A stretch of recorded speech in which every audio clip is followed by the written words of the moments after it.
Hello, fellow Sublime Text fanatics. Nerd here. Welcome to tonight's live stream where we're going to be playing with LSP. If you follow me on Twitter, then you will know the secret of what we are working on this eventide. This is in service to videos that will be coming to the channel sometime soon. Planning on recording stuff this weekend. As a matter of fact, we'll see how things go. I've been doing a bunch of work behind the scenes in this regard, but nevertheless, for those that are unfamiliar, LSP is the Language Server Protocol. It's a system by which you could run an external server process. That is something that has dedicated knowledge about a specific programming language. You can feed code into it and get information back out, like the locations of symbols, their usages, problems with the code, and all sorts of other cool features. And this is actually the functionality that Visual Studio Code uses behind the scenes to provide its own things like auto completions and code intelligence. Such a package exists for Sublime Text as well, and because it is just a server technology that requires a client to access it, there's a client built into Visual Studio Code. You can install LSP into Sublime Text, talk to the exact same services, and get more or less the exact same experience out of them. Now, we have a couple of things here that we're going to play with here, or three, rather, if you will. Now, the first is that installing LSP in general, which is something that we have played with a little bit on the stream. Not going to go into too big of a detail on that, because installing LSP is pretty simplistic when all is said and done, because it is part of package control. However, there's a couple of things we want to play with LSP, and that is, first of all, a friend of the stream, member of the community, Ashwin, aka Ultra Instinct, has created a helper package for getting LSP to work with Prisma, which is something that I've been working on in my Twitch streams, linked down in the description below. And he's also has a better syntax highlighting for Prisma files that we're going to play with here as well. Additionally, friend of the stream on Twitch, Strager, has created, over a period of time, I've watched him do some of the development, something called QuickLint.js. My tweet, unfortunately, was autocorrected to QuickLink and not QuickLint. Thank you, Google, and thanks my old man eyes for not noticing that was the case when we started. But this is for finding bugs in JavaScript programs. It is a linter for JavaScript that is written in C++ and is over 130 times faster than ESLint. And what I might like most about it is that it is, one of its features is it doesn't have tons and tons and tons of things that it's going to complain about in your code. It's going to make sure your code doesn't have any bugs, but it doesn't seem to be super excited about whether you put your braces on the following line or not, and so on. So we're going to play with that. Hello, Ashwin. Welcome. Your ears may be tingling if you weren't here when I started the stream, because we are going to be playing a little bit with the Prisma highlight stuff that you were working on. And because we're dealing with LSP, we're going to play with the LSP Prisma too. All of which, in the context of the package that the program rather, that we've been working on in Twitch streams, because it's a ready source of JavaScript code and Prisma code. So it seems like the ultimate test. How are you doing? Hope you're having a great day. And let's make sure that I am looking at the correct stuff over here. My brain keeps automatically focusing me on the Twitch tab, which is not as interesting as it could be overall for the stuff that we're trying to work on here. So, with that being said, and not wanting to look at that quite so much, I think we probably want you. And to dive on in. A little bit of an itchy forehead there. So this is the first thing that we're going to be playing with here. QuickLint.js. This is, as I said, a linter written in C++ that is redonkulously fast. I haven't actually played with any of this stuff yet, but Strager raided into my Twitch stream on Friday, I want to say. Maybe Wednesday. Might have been Wednesday. I'm not sure. And mentioned he was getting some stuff done. Yeah, we hit daylight savings time on Sunday, so time skipped ahead an hour for us. So it is currently still 8 o'clock for me, but it's probably 1 hour earlier for parts of the world that hasn't done the DST swap yet. Surprise, surprise. Although, ironically, I was thinking of starting the stream early, but then the pup needed an extra walk due to his whole being super sleepy. So we need to get ourselves into a situation where we can actually use this thing. I'm pretty sure from the link that Strager pointed out that there is instructions for Sublime that I think involves talking to talking to the LSP server directly. I believe that's how that works. Yeah, you and me both. And this isn't even the end of it, because on the 25th we have to do it again, and then on April 1st we have to do it one more time. Not for us, mind you, but the company, of course, being a multinational and dealing with stock data from all over the world, we have multiple daylight savings times transitions at 2 points during the year. It's a gigantic pain in the old tuchus. So, let's see. Oh, I do have an empty config file laying around in here. Oh, that's right. I was looking at how you would configure the thing, but I don't think there's anything in it. I was just getting, yeah, all right. Cool. Forgot about that. Okay, so let's see. We're install package and a package. Oh man, you know we should have added your stuff in there first, but we'll do what we can.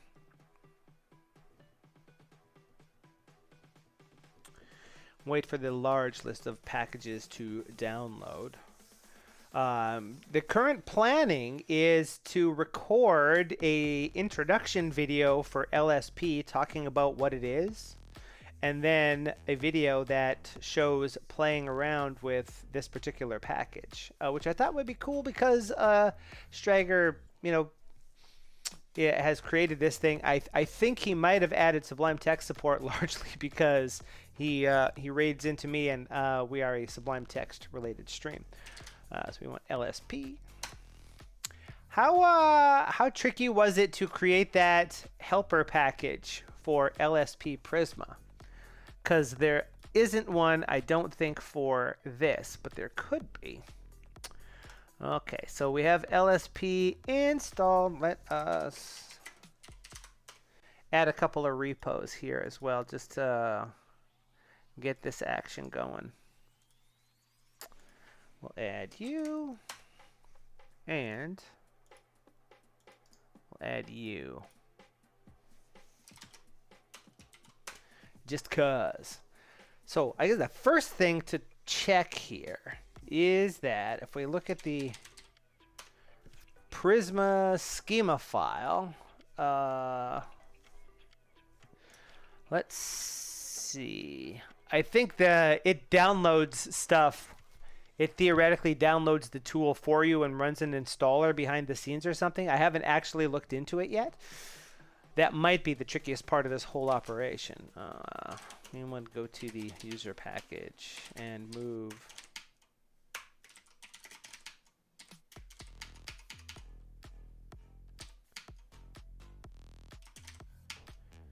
Well, let's actually just go ahead and move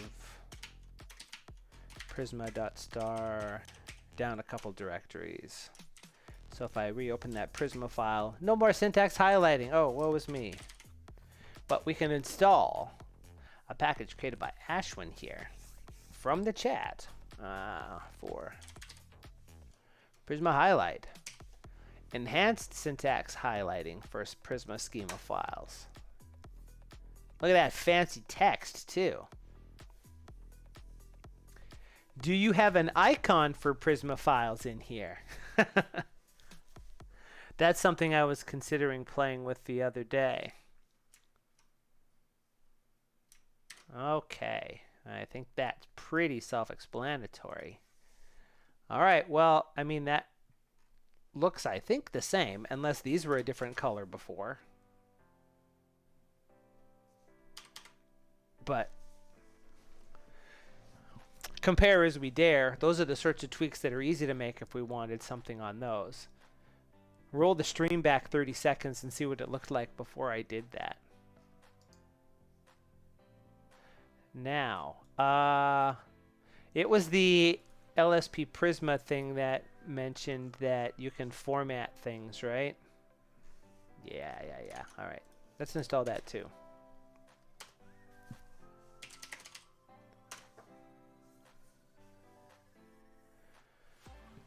Okay, everything that Prisma language server supports, which includes linting for your Prisma schema files.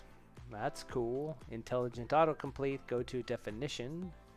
Formatting for your schema. Alrighty, so let's see. I'm going to stick that over there just for the time being.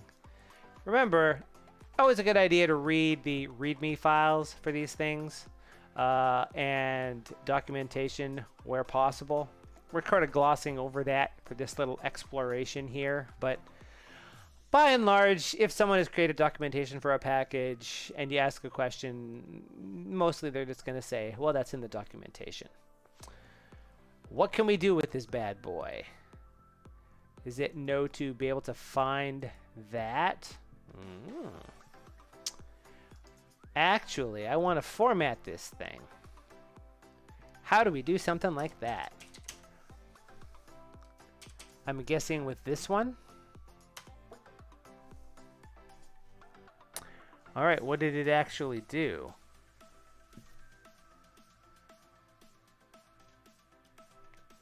Nope, not at all. The only thing that I was curious about, because I can't remember, is were the names of these things a different color before with that other syntax or no?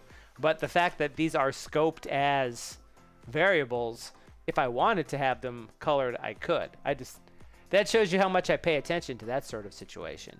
And I just did something like that. So if we did something like you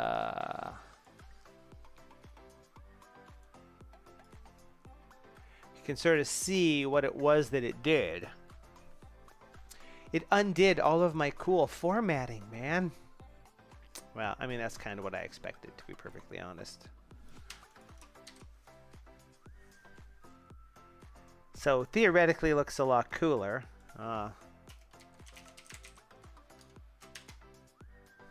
And we have various types that are in here. Nice. That's an integer value. What's this? Variable length text. Ooh, what's this?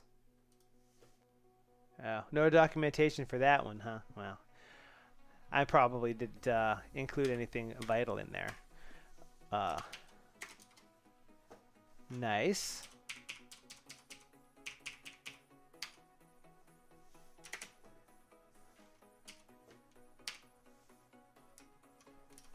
That's pretty boss.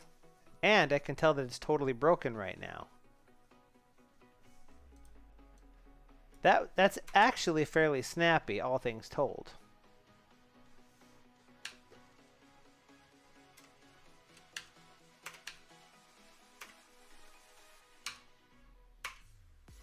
Is the latency on this configurable, I wonder, would be the question of the hour.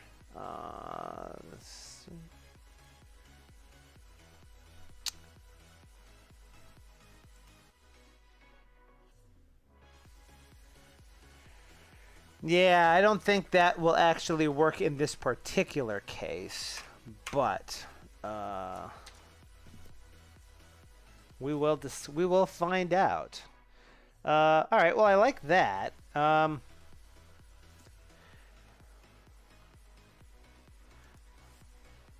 So this part should work too, right? If I click on this and say LSP go to definition, it knows the correct location for such a thing. So that's cool. Oh, there should be some sort of diagnostics panel or something, right?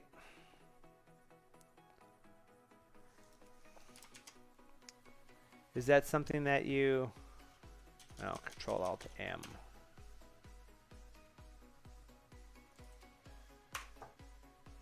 There we go.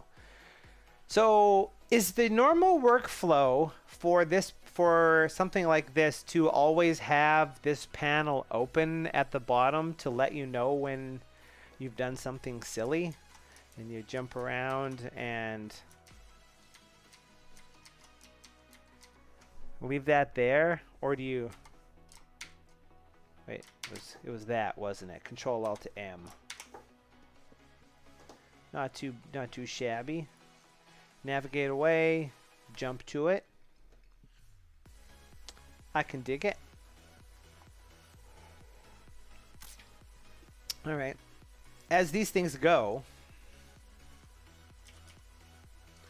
we probably want something like that in there.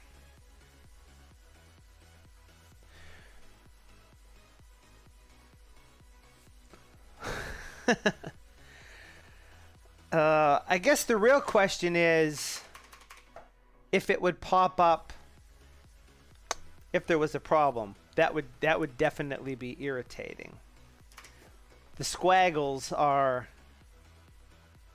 I guess the other thing is there a key binding for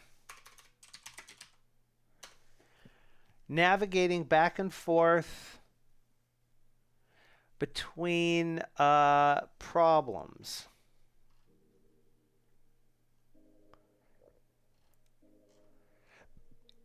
I don't know if that's a situation either.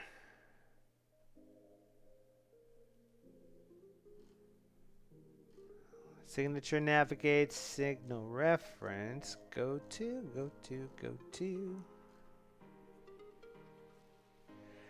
Hey, K-Bets, hello. Welcome. I got the cough.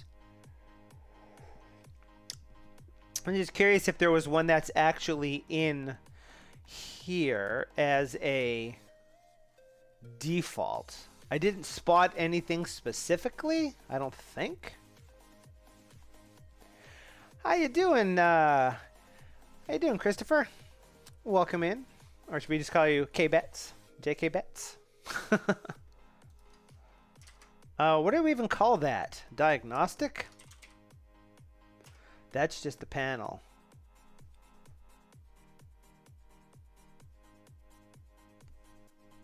Or is that something different? If you know the... that's obviously something that I should be looking into the documentation for. That's neither here nor there, though. Oh, the argument value is still missing. That's not too... Alright. The other thing is, if we want to play with this, we need to install it. And let's see. Choose which editor you want to install QuickLint.js for. Well, we're totally going Sublime Text on this bad boy. But probably CLI and LSP server, if I remember. Say we want to do manual in this particular case. It has information for installing LSP. That's neither here nor there. Install QuickLint and add a item. And we're pretty much in. I figured that was... I probably said JK and not KJ, but yeah. The memory almost works. Almost. I got a lot of stuff in there. Every time I learn something new, something else falls out. I think. I can't remember.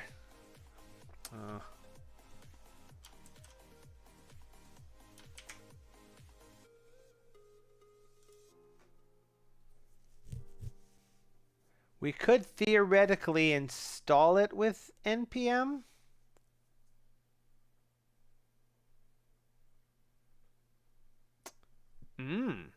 This might make a helper package for creating something like this ridiculously simplistic. Is there documentation on how to do that, Ashwin?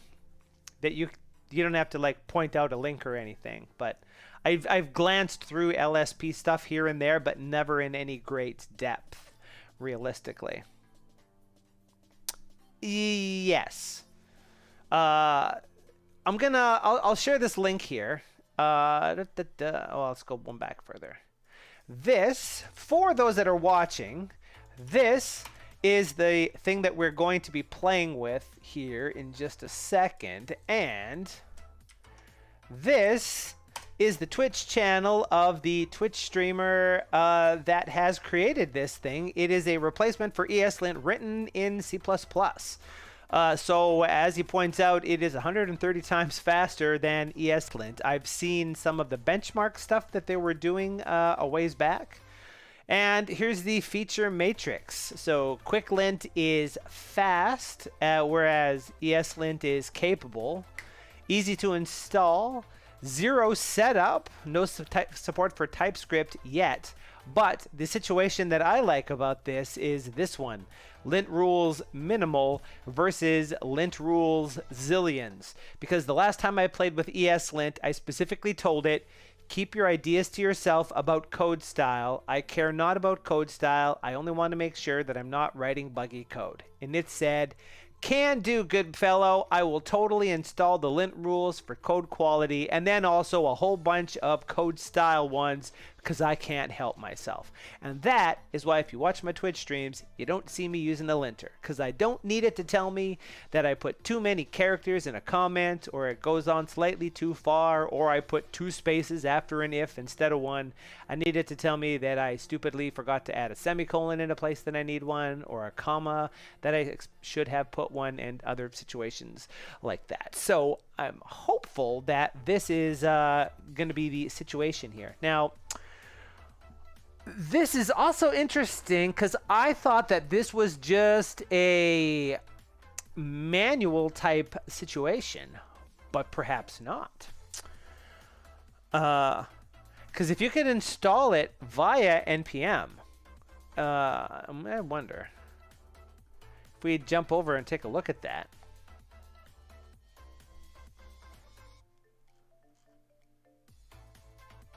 Then I think we could probably very easily, as Ashwin points out, create a helper package for LSP to make this easy to fire up. Which would be very interesting indeed.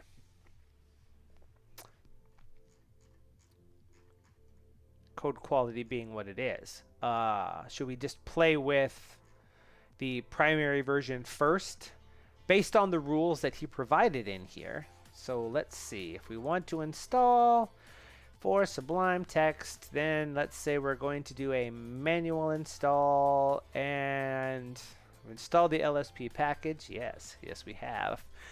We've opened the command palette. We've installed stuff. We are on an AMD 64, so we download an unoriginally named file. But I guess since that's the manual installation, that makes sense. Extract the download archive, copy the extracted into a directory of your path. Copy it into user local bin. Open a terminal window. All right, let's see what we see. So let's see. This is the sort of thing that I would normally do in this special directory I've created named temp bob, because temp has too much stuff in it, don't you know? The file that we downloaded is just named linux.tar, and it is going to extract into a folder with a name. A prince among men, I tells you. Sometimes you run into a tarball that just drops files directly into the location where you are when you tar. It's a gigantic pain in the butt. So let's see. We go into the item named QuickLint.js. There's a bin directory with a binary and the signature. Alrighty. And what's in here?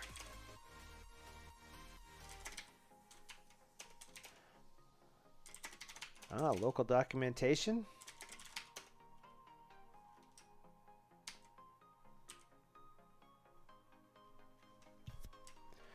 Matthew Strager Glazer. That is quite the license. I haven't seen a GPL in quite some time. Hello, Yasam. How you doing? We were playing with a little bit of LSP type stuff here tonight. It goes without saying, the bot may or may not be pointing it out. Oh, it totally is. Got a question about this or anything? Feel free to shout it out. That is what we are here for. I don't think that is super interesting to me here. I don't do bash completion-y type stuff, so I think we really just need to copy this into the a location on the path. I usually store that stuff there. QuickLint.js version. Wow, that seems to work. So, if that's the case, then come back to here and we need you. Sorry, we probably just need you. In the LSP settings.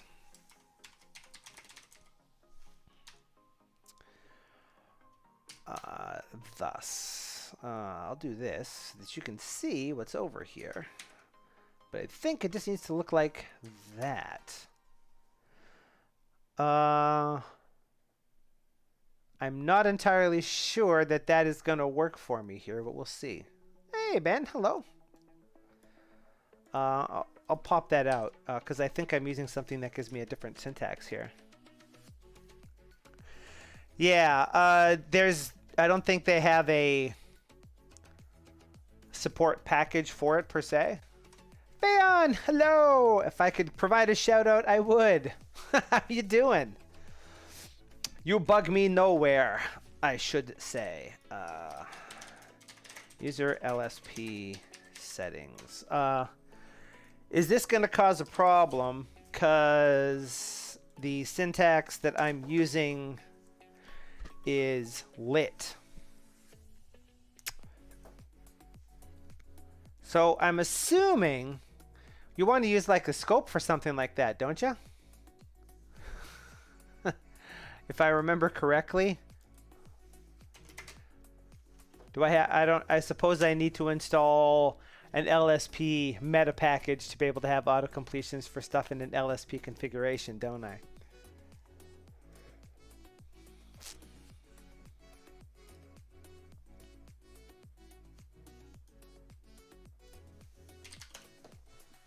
Take a look at this. How you doing, Fayon? If anybody's watching this on YouTube, if you use that same name that's just up there above my head and go to Twitch and look for the same name, you can find a fantastic artist. It's ridiculous. Let's go over here. There's got to be some documentation linked here, right? For more information, see the documentation. There we go. That's the business. I'll put you over here.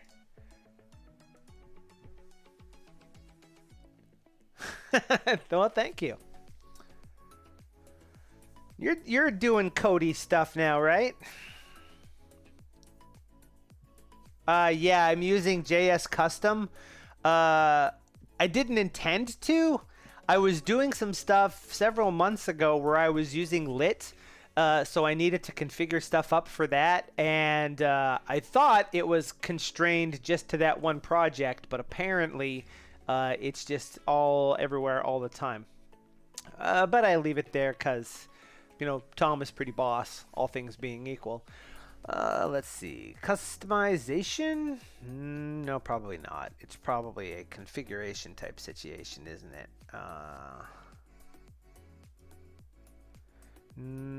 Less helpful. Less helpful. less helpful. I guess there was something configuration-y in here or something, right? Maybe. Oh, maybe it's a guide. There we go. Well, JavaScript will do that. Could be worse. You could be trying to learn Ruby. My brain flat out refuses to use Ruby. Should I be using this instead of this, you think?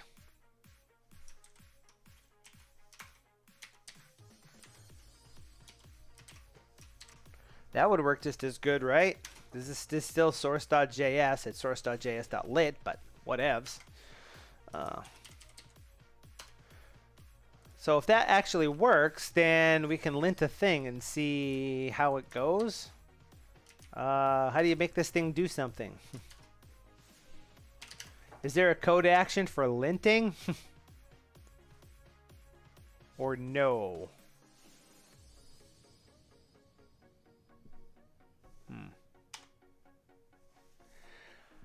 Ooh, we should be a team, Phaon. You do the user interface design and I'll make it do something because I am absolute butt munch at making things look good.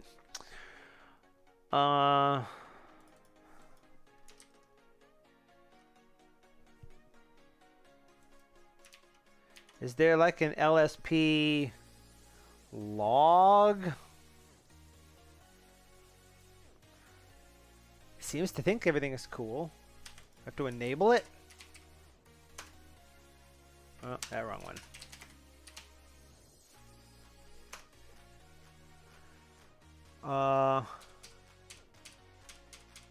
Well, I don't see it in there.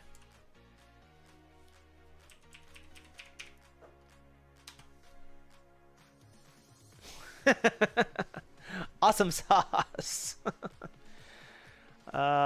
Well, the settings are correct, right? Yeah, settings are fine. Maybe because it's a client and not a server? Yeah, the last time I tried that, we tried just simply using something called... I don't even think I still have it up here anymore. Whatever it was, it seemed like it might be a cool thing, but it was not. Although I have heard Tailwind CSS's UI library is where it's at. I was going to play around with Dev Extreme a little, but it doesn't work with just straight JavaScript, which is what we've been working with on Twitch lately. Maybe my code is just so awesome that it doesn't find any problems or something. Where's that? Yeah, that. Oh, well, let's see what happens.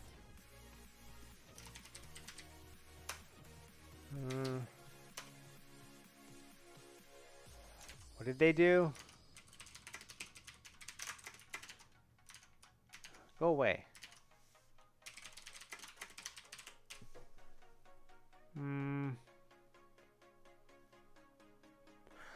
Oh, maybe it needs a file on disk, perhaps? I will. Oh, yeah, I can restart. Thanks for stopping by, Phaon. I could imagine that it might need a file on disk. So hang on a second here.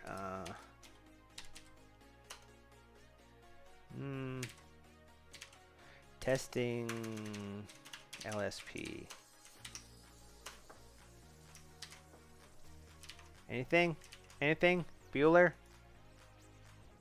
Oh, maybe I don't have the... Maybe that config needs to have the full sitch in it.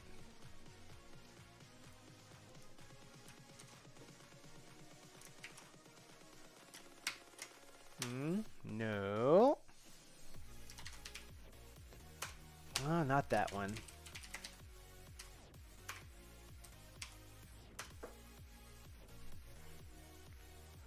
OCaml, Go, Rust, Ruby, Clang, Erlang, Sorbet, Polymer. Nope. Well, I can't enable the language server if it's not gonna show me it in the list. You see my problem here.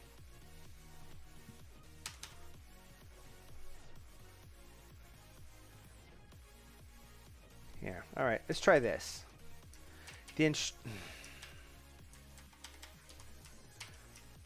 instructions said that, so what if we do... Oh, I'm looking in the wrong thing. I don't want you anymore. I just want to look in you.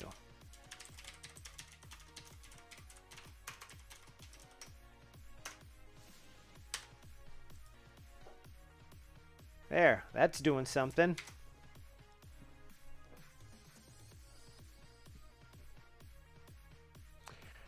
All right, so the problem is that it can't, that scope didn't quite do a thing.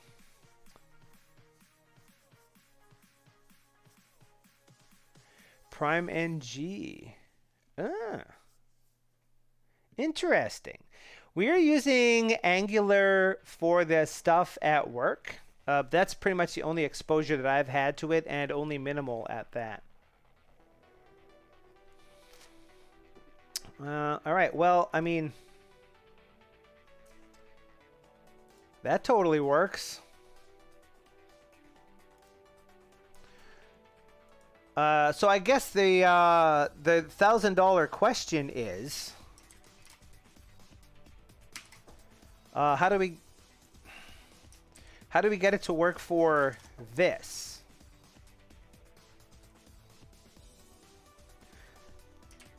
Should that not work? That's what this thing said.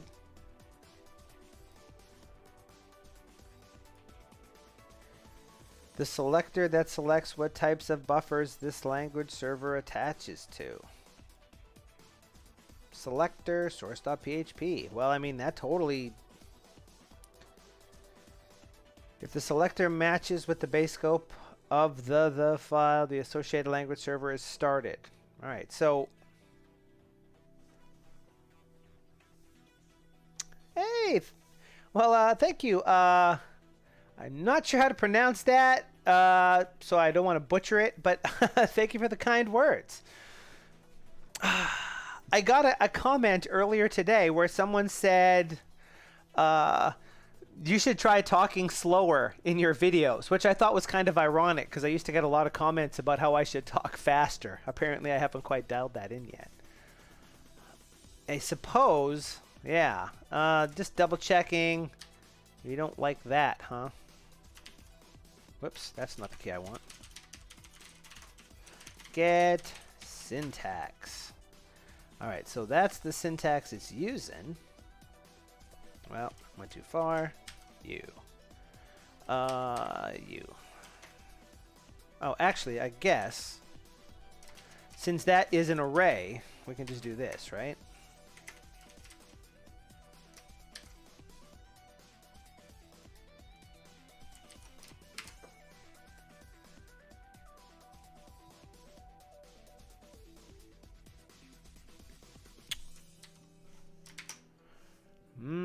Done like that neither.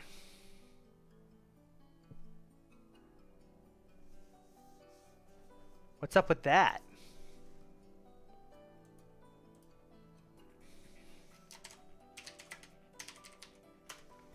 Is there a debug switch over here?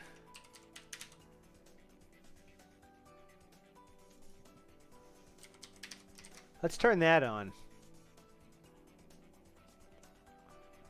Log communications to and from language servers. Well, let's not go too crazy here with what we're doing.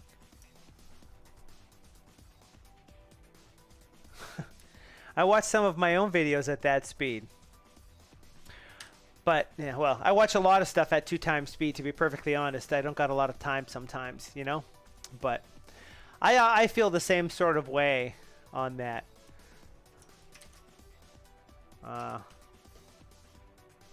Hang on. Let's quit and restart. Enabled configs, Prisma, quick lint, disabled configs, those ones. Oh, so it's already enabled. That's why I can't enable it. That makes sense. It's starting QuickLint.js LSP server. Well, that's nice, but why are we not doing anything with it? Is perhaps the question of the hour, because we just saw that there was something wrong with it. But,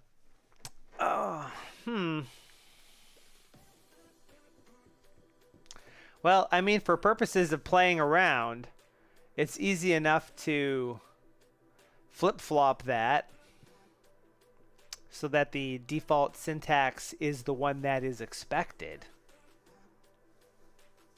But I find that extremely weird.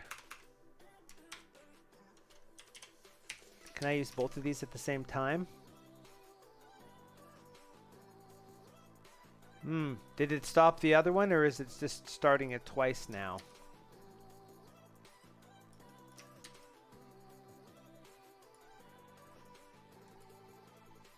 Huh. Check this out. I would think so, yeah. Less specific to more specific. Compare as we dare that it started up, it thinks it needs to run. So I guess that means if there was a... Well, I guess that doesn't mean anything, does it? Not attaching, not attaching.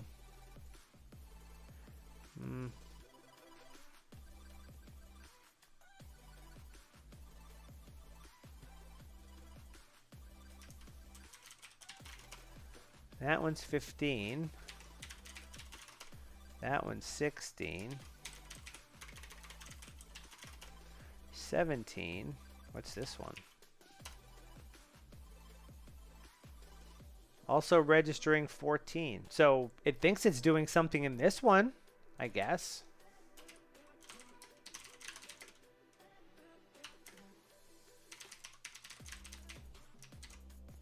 Except that that's not actually causing any problem. Here, here's what we're going to do. Temporarily, we're going to say, we'll do it from over here. Open all with current extension as JavaScript. Close, open, and close, open, and close, open. All right. All right. That definitely has issues. We need to figure why that is not matching a thing. Just for the sake of testing this sort of stuff, we want user JS custom lit. For this one, that one doesn't hit. What we can also do is, I would imagine, source.js.lit. I mean, if we really wanted to, right?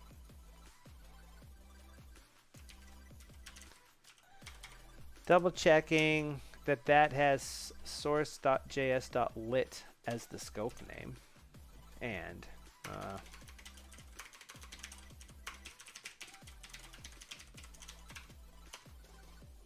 can't remember what it's called.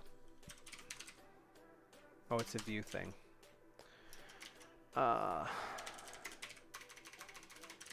View match selector. Check the selector against the scope at the given point. All right, well, that's easy enough then. 0 source.js. Yes, this is totally a JS file, even though the scope is source.js.lit. So that part shouldn't actually be necessary. But maybe that doesn't actually do anything. Try using LSP troubleshoot server. Oh, alrighty. Does it have native? Does QuickLint.js have native code? Yes, it's a single C++ application. I installed it manually. What was that? Troubleshoot server.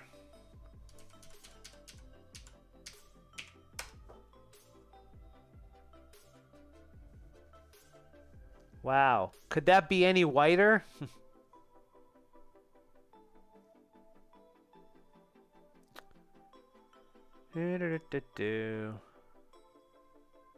Oh, is the server able to register what scopes it thinks it requires? Or is that coming from my configuration?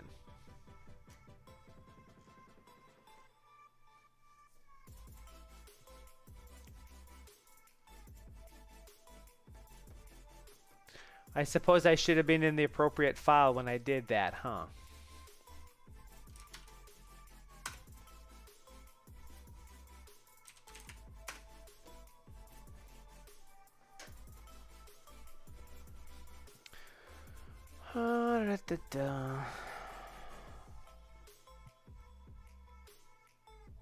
Oh, wow.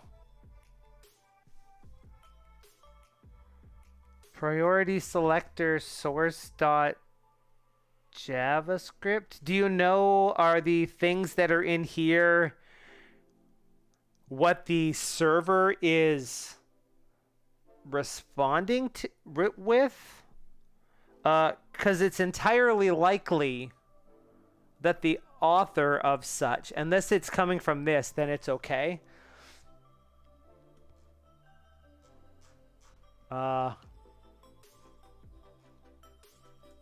Just to test it, I suppose.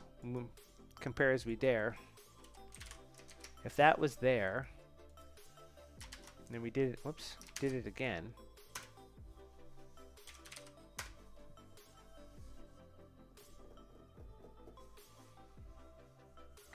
Okay, the selector is source.js lit priority selector source.java. What's priority selector is an intriguing question.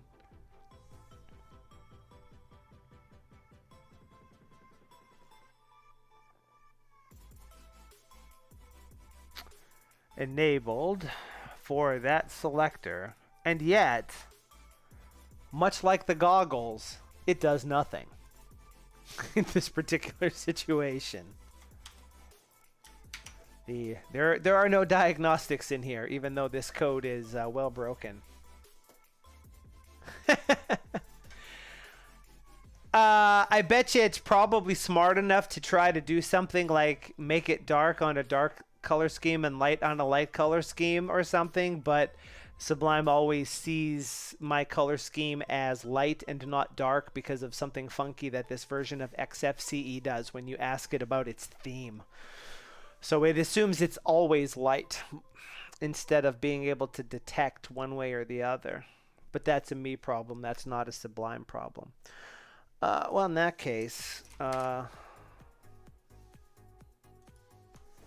actually, I guess we're kind of broke. Oh, right. We did that.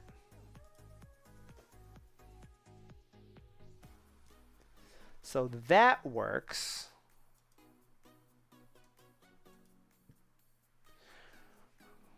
Now, here's the thing that I'm curious about. What about all my code here?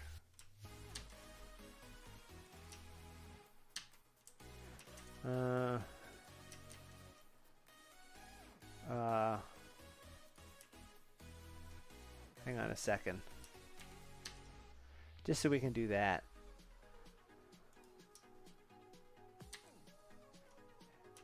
Have I managed to write code that just has no bugs?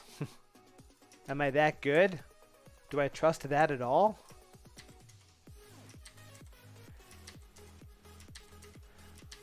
I don't know that I trust that per se.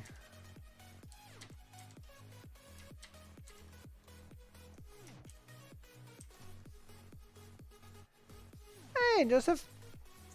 We are playing around with LSP and a server made by a fellow Twitch streamer, Strager, called QuickLint.js. It's a linter written entirely in C++. For those that are intrigued and interested by such a situation, it can be found in that page. There is what we're playing with here. And it seems to work pretty good in here. I don't necessarily, no, I suppose. Let's see.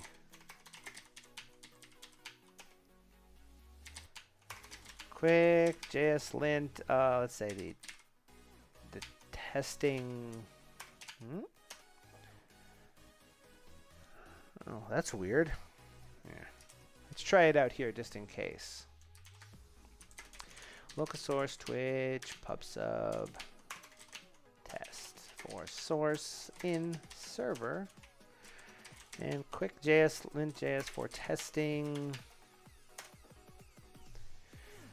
Use of undeclared variable. Use of undeclared variable. Could I do this?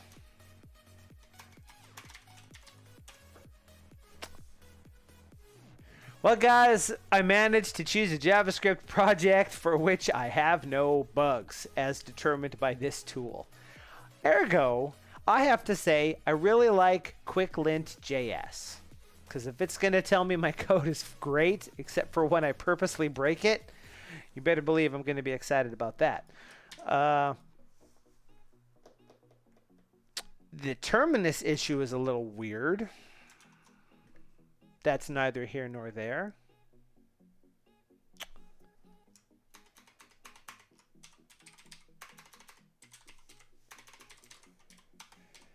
We could say something like, what does it remind? Something like this.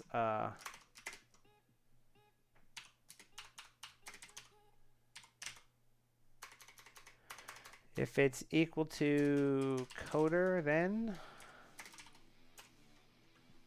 Oh, I guess that's not a... Wait, why was it unhappy about over here? What's that? Missing semicolon after statement. Ah, because it's a function call. All right. Yeah. So it doesn't get mad about that unless you don't know how to spell if right and you think you're working in a bash script. But it also doesn't think that's an issue. Doesn't like that though.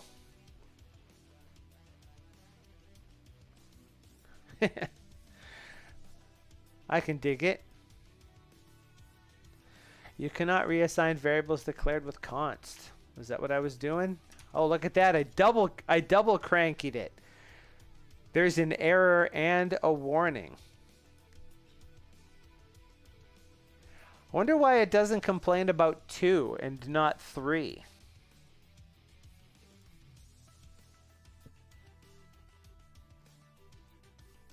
Nevertheless, does anybody have an idea for some buggy code we could look at to run this through its paces?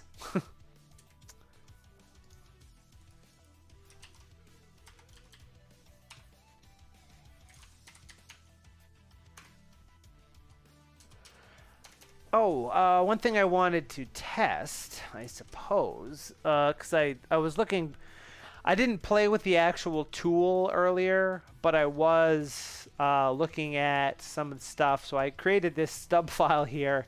My coworker and I were kind of chuckling over the configuration of this thing, because, as I like to say, this is documentation written by a developer through and through. There can be no mistaking it.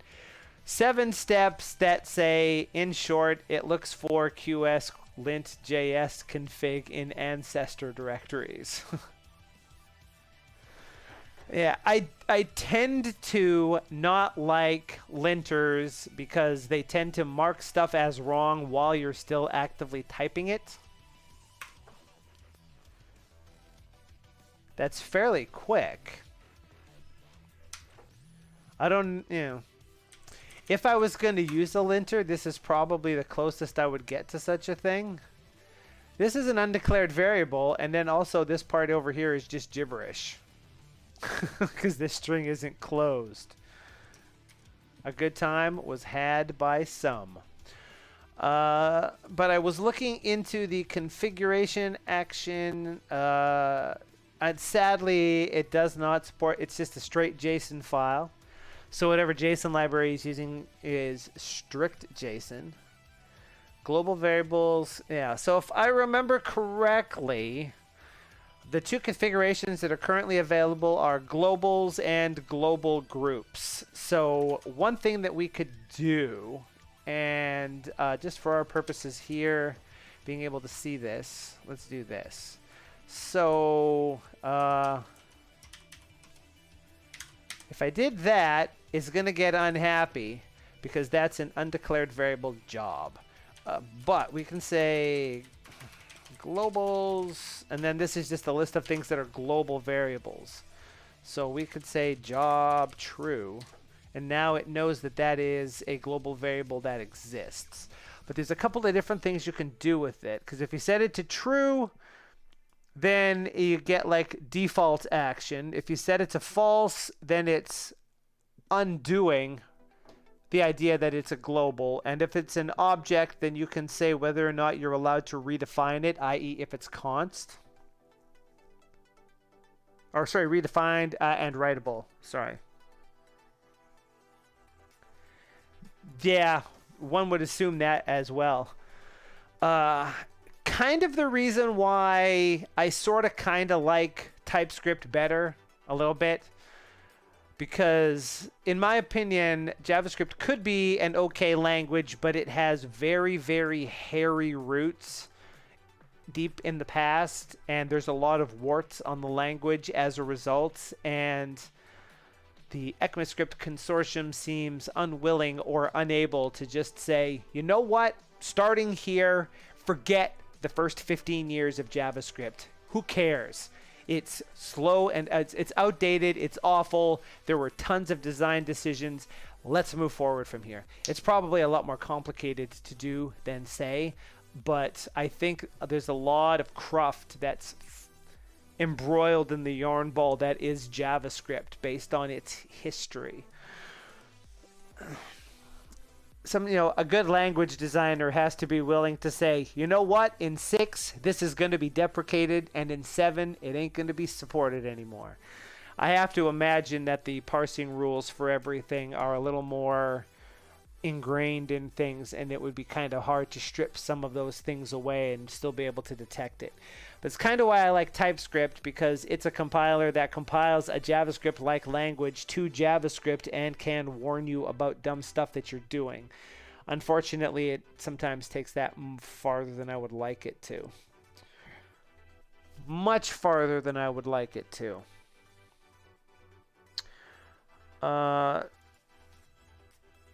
So here we managed to say that that is something. If we could say job equals coder, that'll work. Unless we set this to false. Then it's unhappy about it because it doesn't think that this is a global anymore. True makes it think it's a global. That makes it think it's a global. And we could say readable false. And that's going to make it unhappy because in theory it thinks job is a const.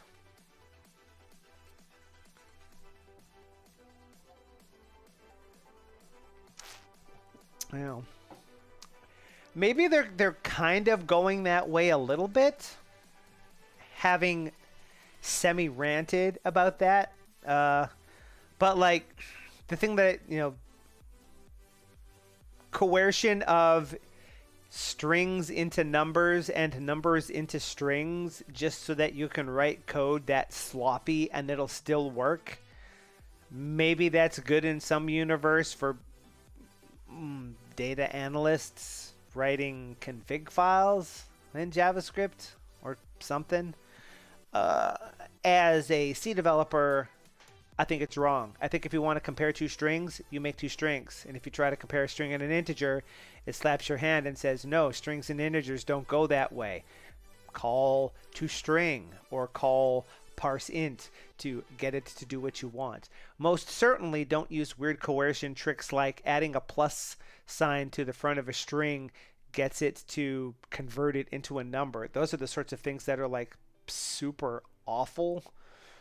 But you can make JavaScript files that are like MJS for a slightly different format, I think, and then import mechanisms change. But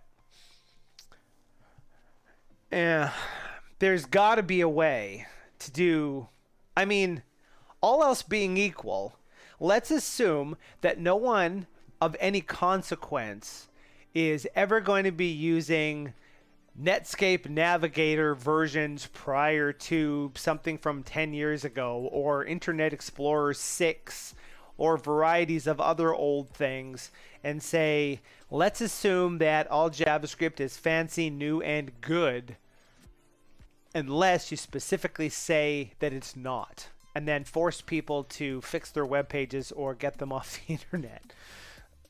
I may or may not be cranky about this particular situation having to work in this particular area. All right. Yeah, not a fan. Not a fan at all. It's even semi-iffy in that whole... And the C compiler is a lot better about warning about it with default options, like different type integers going back and forth and having it say, just so you know, you're trying to store a long into a byte. That's not going to work. Did you mean to do that? Tell me specifically that you meant to do that. Otherwise, I'm going to complain about it every time you do something. I'm not even sure if those warnings are turned on by default. But like John was saying in the Discord the other day, using C without turning on certain options is lunacy at this late stage. What other thing can we do here? Global groups. That one. So let's turn that off for a sec and do that. Okay, so we don't care about you. If we do that, assignment to undeclared variable. Hey. Now note, it's not complaining that this could be made const. I like that. Bugs and style things are two different things. Now it's unhappy because console isn't a known thing. This particular code is... Oh, where's this actual file? This is in there. I should move this into there. Hang on. Hang on. This should go into the server directory.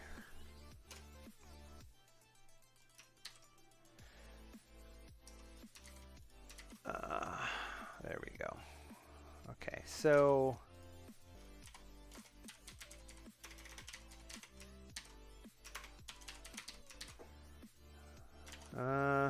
what's the option for this?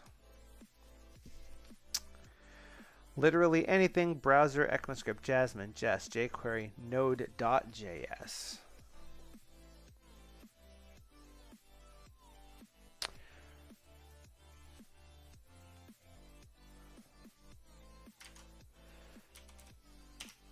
So we would want to do something like that here to say that all of the things inside of this directory have that name. Kind of unhappy about the way that that is named, actually. Be kind of cooler if it could also be named with a dot or something.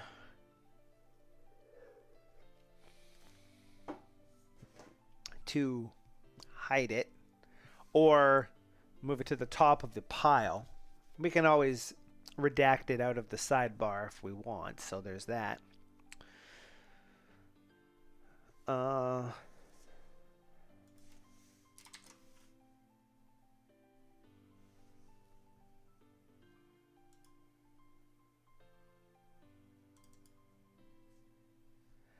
think we want one in there too.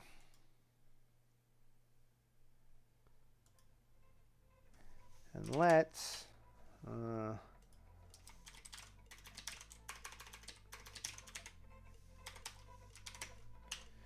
do that. You can never have too many views all at once. That's the one for the server. This is the one for the client. And if we do that, okay, that file works okay. Oh, I wonder.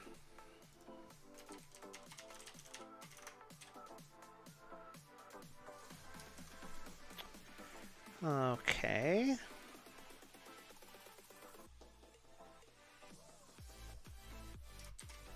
Let's put one of these in that directory too. Over here, it's cranky because I think it needs to know that this is the browser. Uh-oh. What did I do?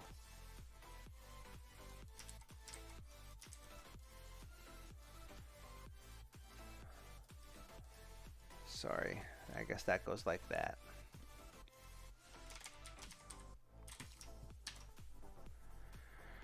So we would probably want something situated like that so that there's one for here and one for there, just to make sure that these two things are distinct. Even though technically speaking, it's probably the same for both of them. I kind of like the idea of specificity here. Specificity is key. But, yeah. Is there anything else we can do with this bad boy besides find bugs? Imagine we have a browser-only application. Browser, ooh. What's ECMAScript? Yeah, I guess we probably want that everywhere too, huh? That seems like it's probably a no-brainer.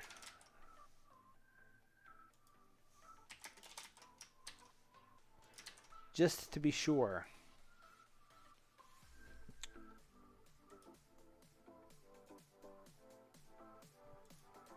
Yeah, all right. Oh,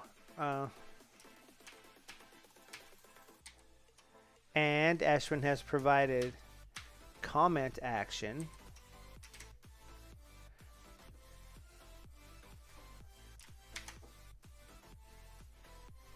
That's boss. All right, so that all being the case, I'm pretty pleased with how well that works.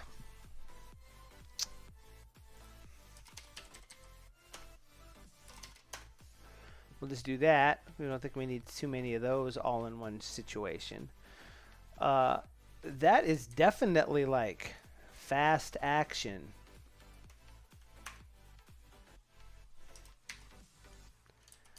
You know, like.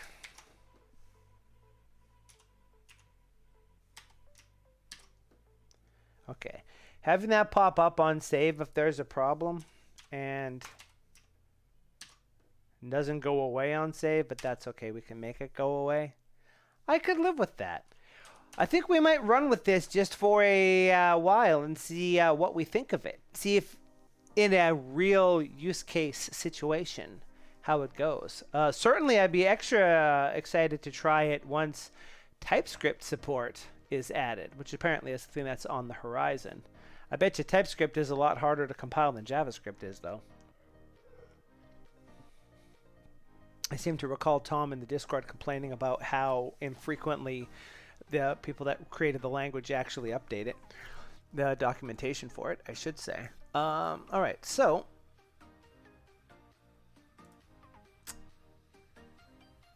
Prisma highlight. Wait, there's a plugin in this thing? There's not a plugin in here.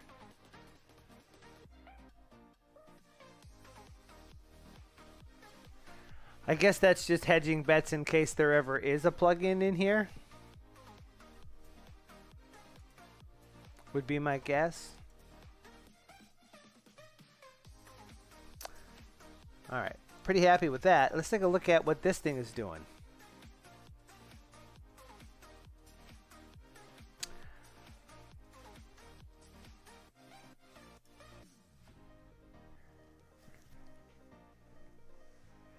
Oh, do we need to define ourselves as having a dependency? Yes, yes we do. So, We would need to declare those as dependencies in such a package so that we could use a simple plugin.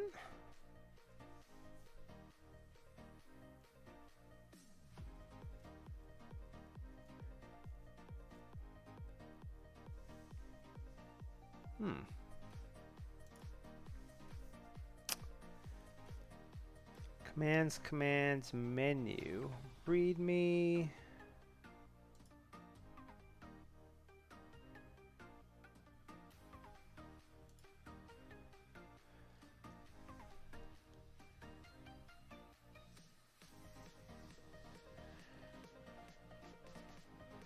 What do you do for something like this if there's not an existing one, is the question.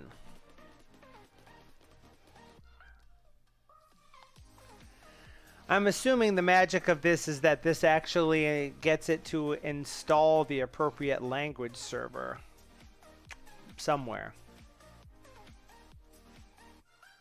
But where, I don't know. Because it can theoretically go anywhere, right? That's going to be the version of stuff. Guess we got to use npm for that based on the name.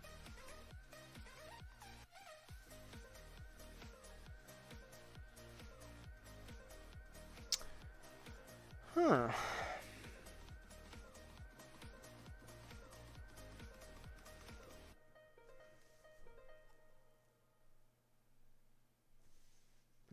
Let's take a look at command selector initialization settings languages. Pretty easy to figure what probably goes in there.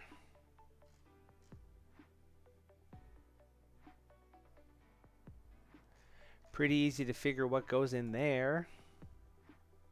All else being equal.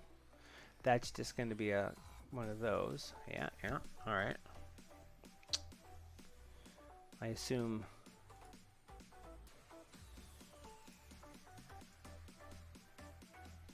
All right. Should we see if we can try to construct one of these bad boys?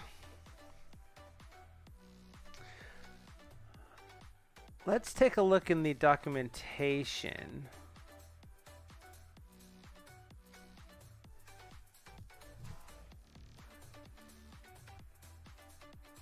Oh, could have done the log panel. Okay, that's...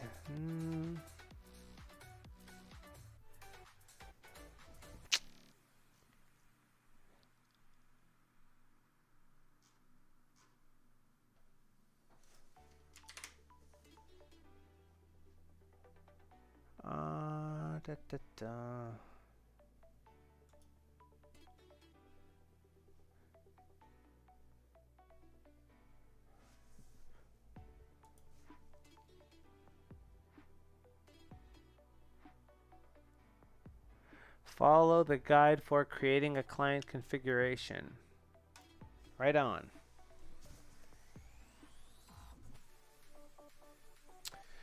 After you have installed the language server, the LSP settings need to be configured to enable communications. Oh, is this just saying how to actually do it? That is slightly different from what I was expecting that helper thing to talk about.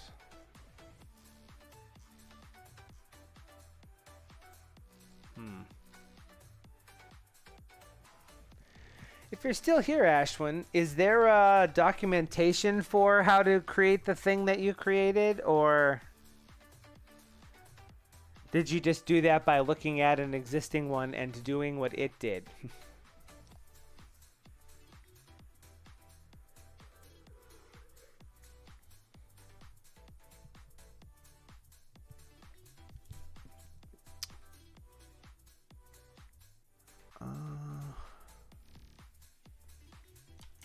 Take that back. C#, C, D, Dart, Docker, Erlang.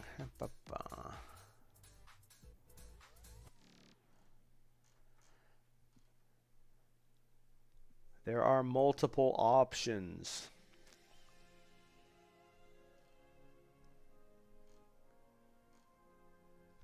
What happens if there's more than one server for the same scope? That should be a thing that's allowed, right? I would certainly hope so. Otherwise, that is a terrible situation to get yourself into.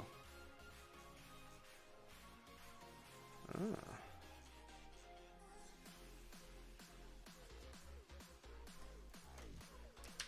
All right. Here's what we're gonna try to do, just for gigs. We're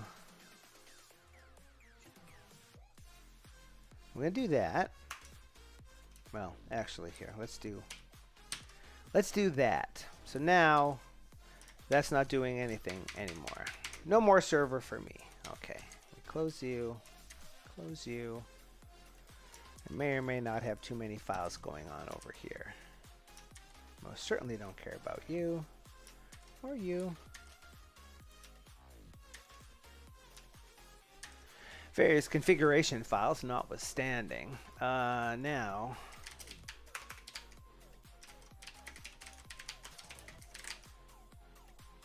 before I do that, yeah, we just get rid of you because we don't care about you for the time being. And this is the package that Ashwin created. The only parts of this that are going to be interesting are those that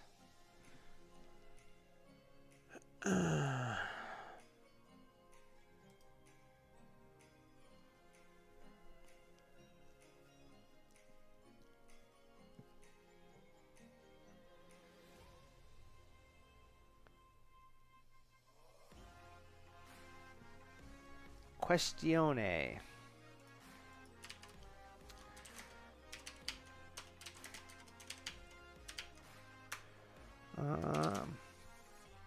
Where does it actually put these things when it installs them is kind of the interesting question here. Now, where's the server directory? It's going to install it globally, isn't it? Where would that be?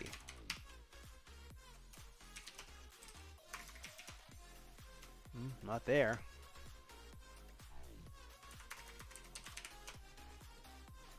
Well, there's only one way to find out. It'll be an exciting adventure, I am sure. Here's what we're going to do. Let's close that project. I'm just going to grab this file, this tab, and bump it over here so that we can steal Ashwin's hard work for the purposes of playing around with stuff. So we're going to go into, well, I guess no.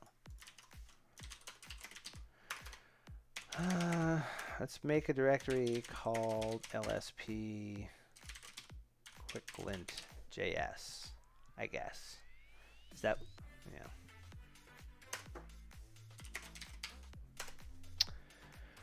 We're going to add that in there. Let's see, we're going to want one of those, one of those. This needs to run in the old host, I presume. I guess we're going to want one of those. LSB quick.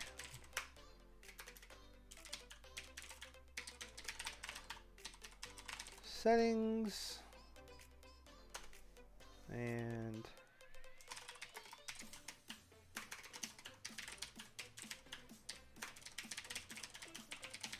want a commands file. We're going to make a directory for the language server. And in the language server, we're going to touch a package.json. think that's enough stubby stubbersons here. For our purposes, I'm going to go blind. We'll tweak that in just a second because that's almost certainly not the thing that you actually want to be in there. Uh-oh. Oh, it's actually already trying to load stuff. Right. Hang on. Let's do that. Just to make for sure that we don't bust anything up too hardcore here. Okay, there we go. So we've got that file, and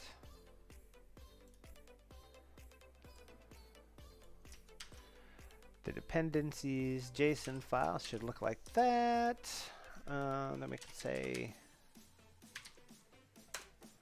that should just work.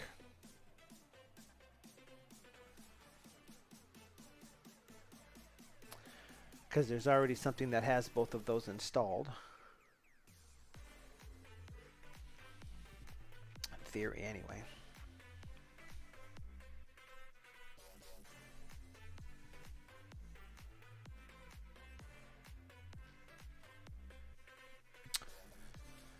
And that should have done squat. Yeah, so if we were installing it, that would do something, but we're not, so we don't care. And then we just stop doing that there for a second there, bub. We got that. Let's see. Let's just open all the files. Hang on. And then tweak them as needed. So, done. Sublime commands file. Well, I mean, that's going to be a pretty simple little bit of action here. Well, I guess we should do this.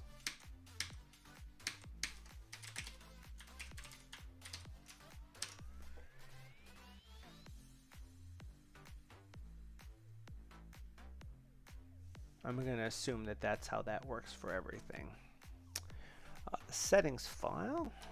You can double check all of this stuff in just a mo.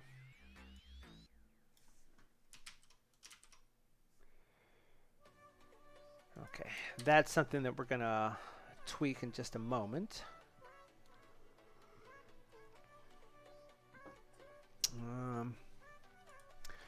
Main menu. This has the looks of something that was constructed with package dev.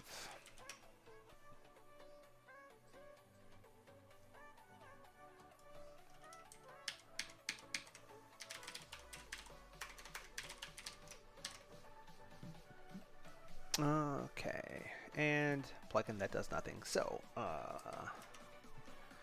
preferences, package settings, LSP, servers, Prisma Quicklint JS. Here's the settings for it, which are clearly wrong, but that's okay because we'll worry about that soon. We don't care about that, my friend. That was from the menu. That will open the file. All right.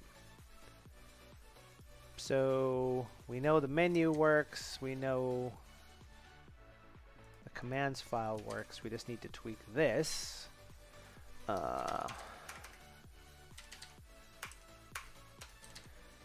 User LSP settings. Oh, wow. Whoops. There we go. Don't need you neither.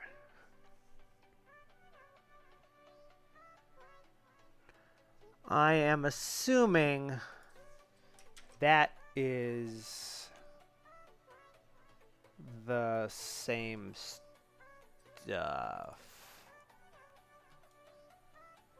But again, we shall see in just a moment. That should be source.js, no initialization options, no settings, and let's see. Language ID, JavaScript.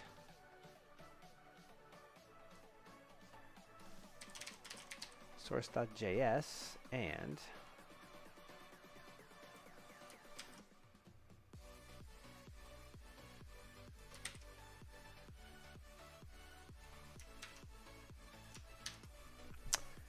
in theory, okay.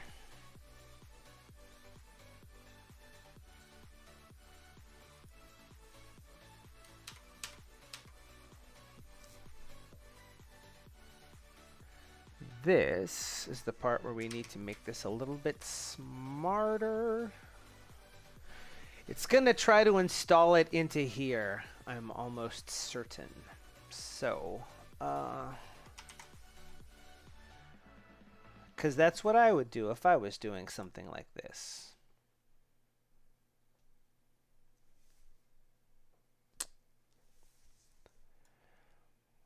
Let's just plump that in there for the time being. And oh, that's actually called language server. So let's try to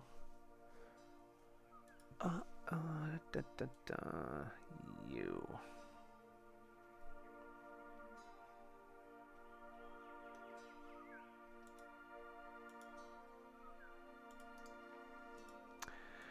So if we look at this, oh, I guess we need to specify this bit, sorry.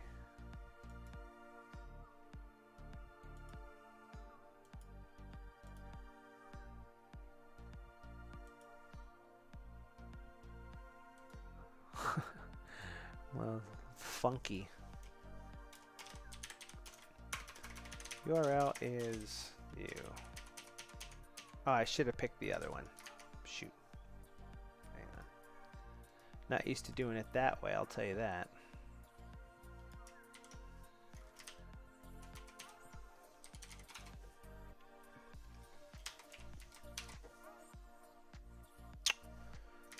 And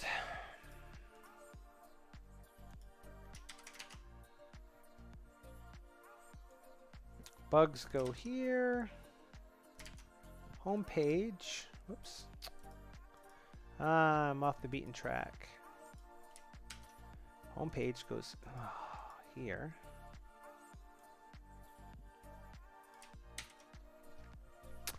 And quicklint JS 2.3.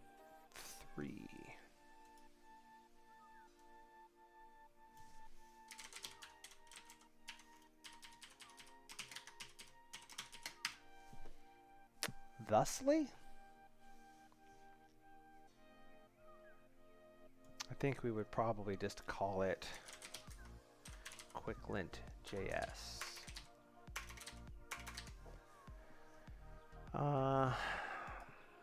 And oh, gotta stop doing that. We'll use this.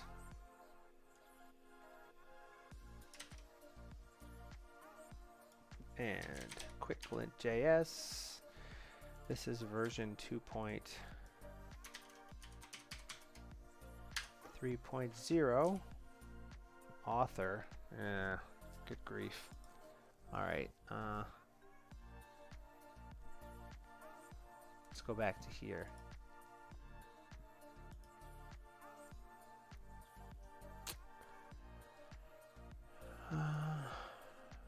That was in the license, wasn't it?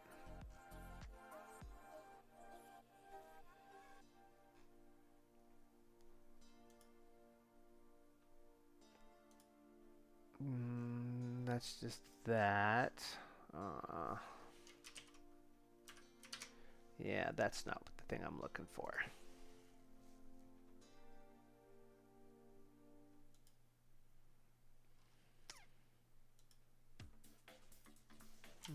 No. Dang, where did I see that thing, man? Oh, it was in this thing. Hang on.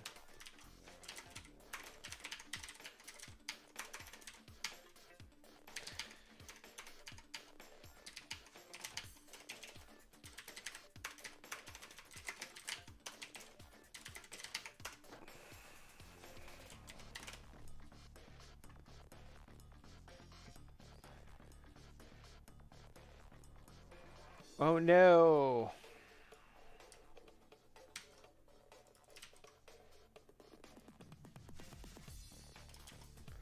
Let's take some license. Just cause. GPL v3.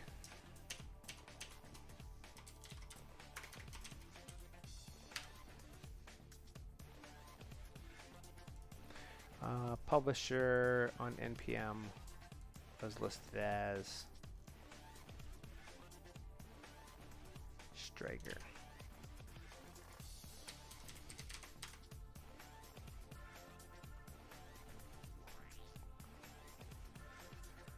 Realistically, that would come from his thing, right?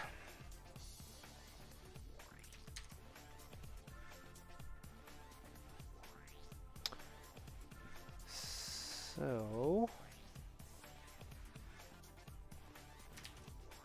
as a test,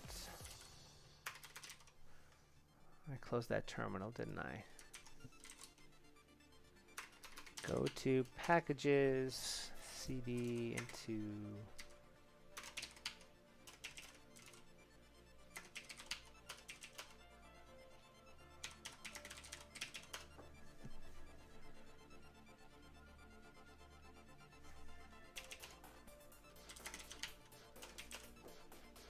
it's just going to be called quicklint.js, and then there's going to be some stuff inside.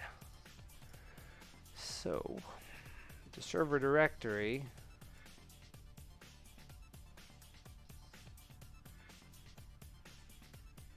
I think is going to be called quicklint.js. And that's going to be the binary path, the server directory, node modules.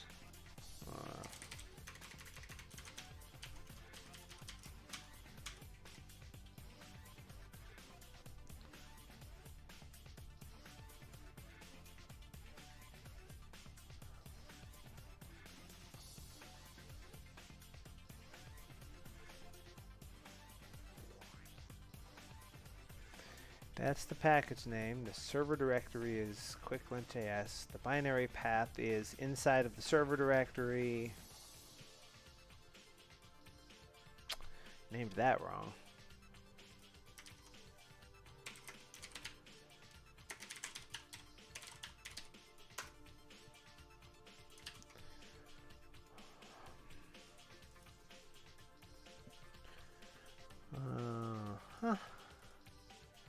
Inside of that directory, there's going to be directory named node modules.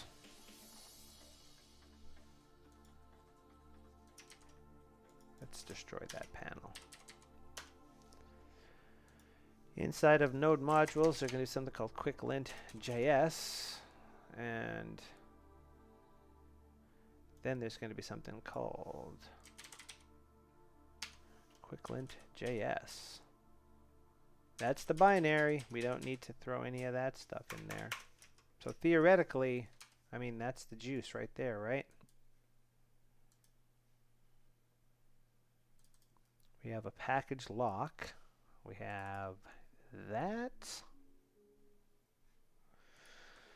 Let's just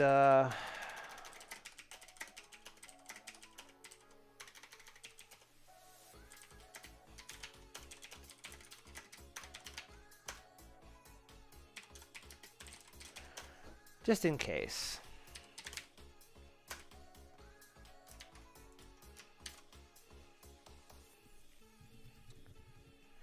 Does that actually do anything is the question for the ages.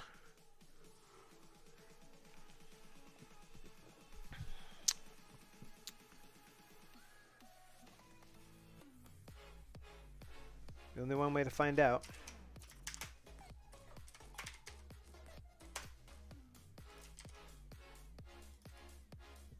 Wrong thing. Well, it didn't like that.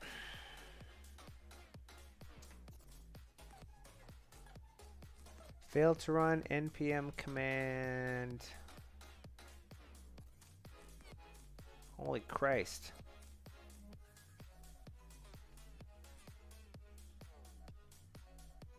Maybe I shouldn't have pre-installed it.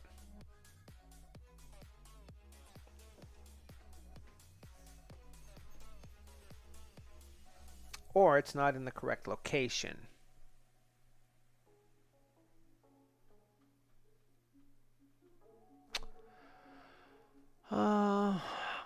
Tried to run npm script prepend node path true production.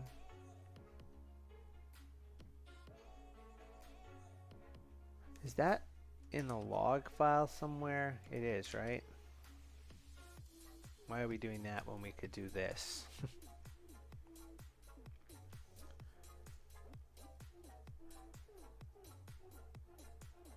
It tried to do that.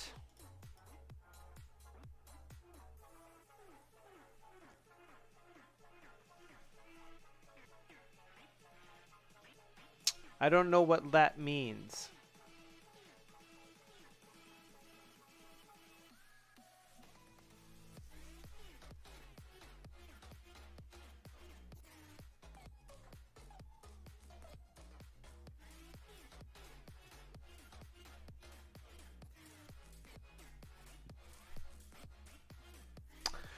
Well, that might be a failed experiment, but at least we know where to look now.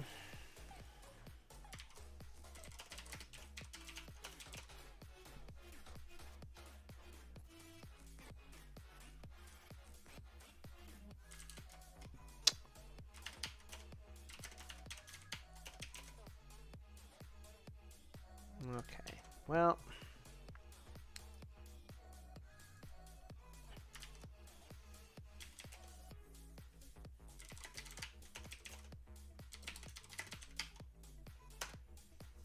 Let's try getting rid of that. And then restarting.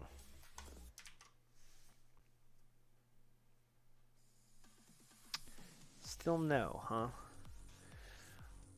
Well, whoops.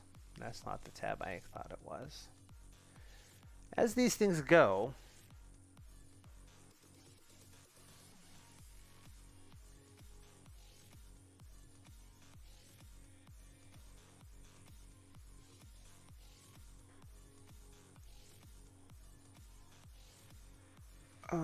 oh.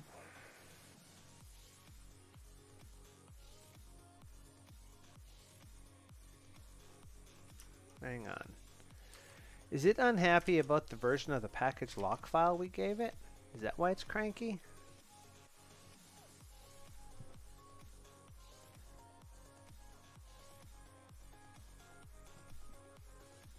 Maybe that's why it's cranky.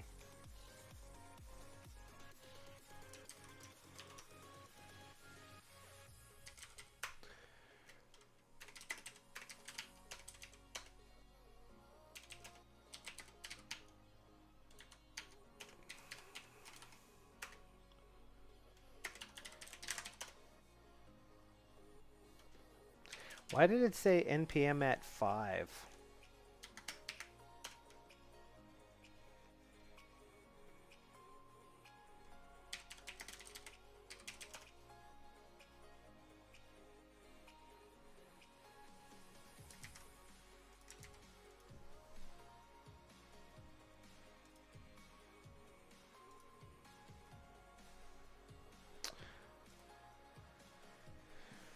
Hey. Well,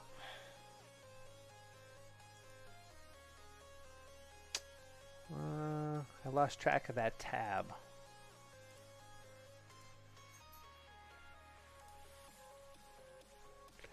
Nah, that can't be the reason. That would have worked just fine otherwise.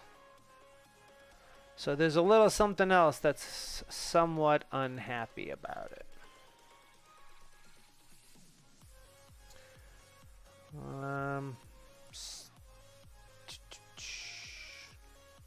If it's just named that,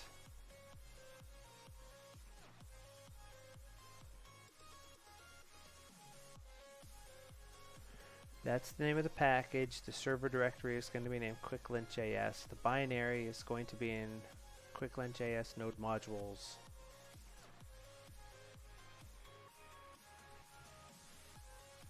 Right?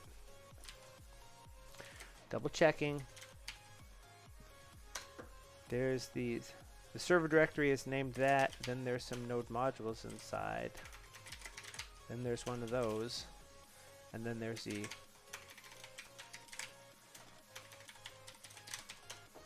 executable, which weirdly has the wrong name, but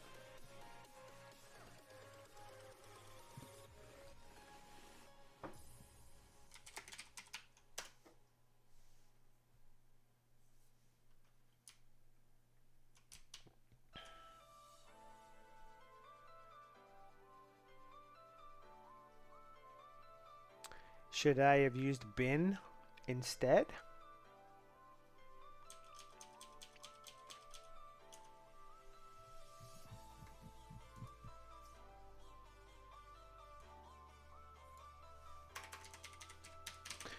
He did it that way.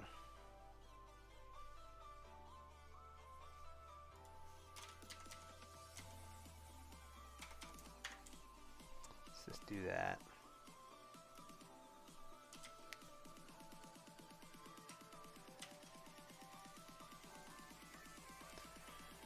If we're going to do it, we might as well do it correct, you know?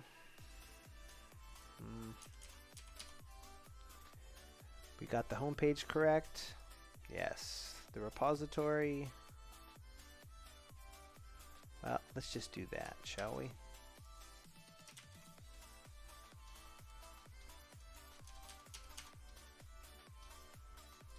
I like project at host name.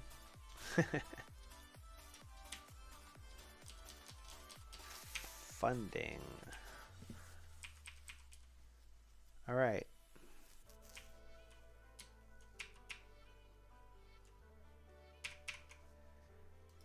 I mean, we'll do that. We'll delete you.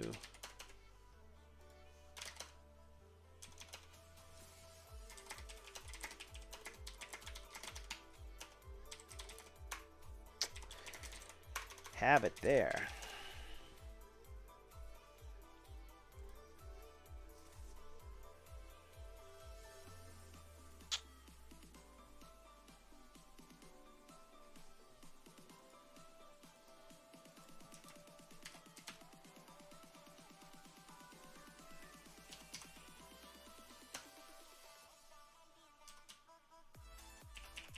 Doesn't show up in that list.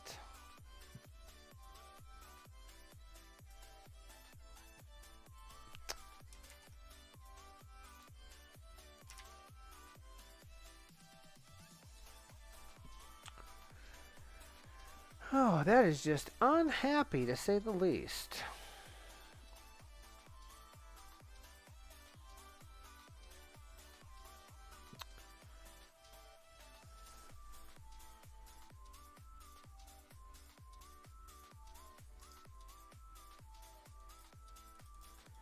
Can't turn off word rep anymore. I'm so sad. So, failed to run. There's that, there's that, there's that.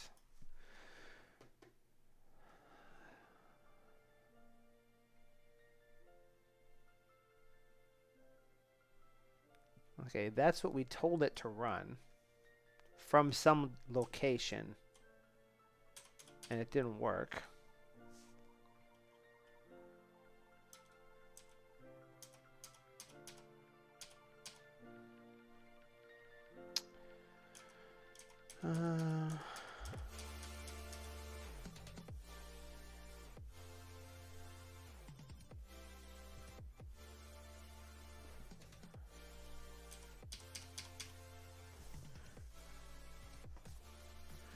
I don't know what that means.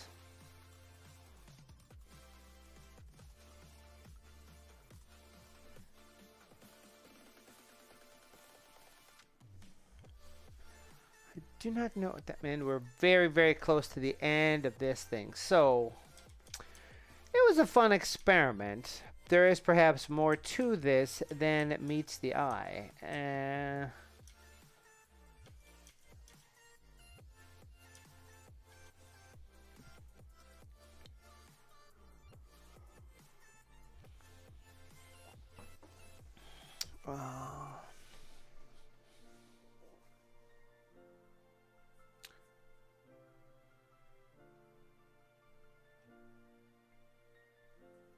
What's this magic shrink wrap file that it keeps yakking about?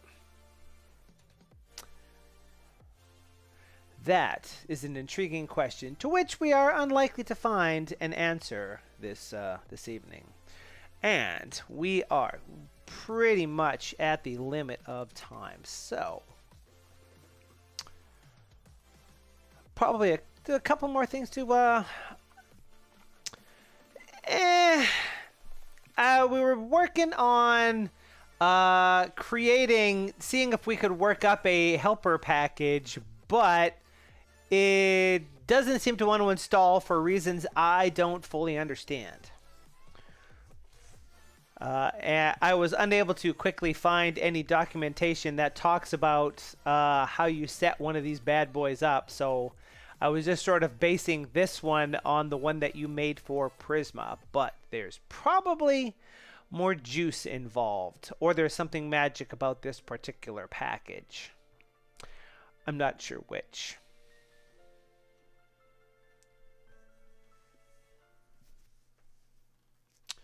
But trying to install it, it's no worky.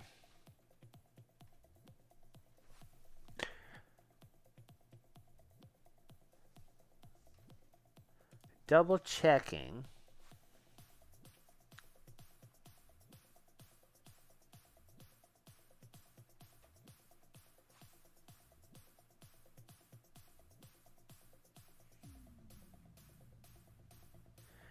That would be if it was actually trying to run it, but it's not trying to run it. It's failing trying to install it.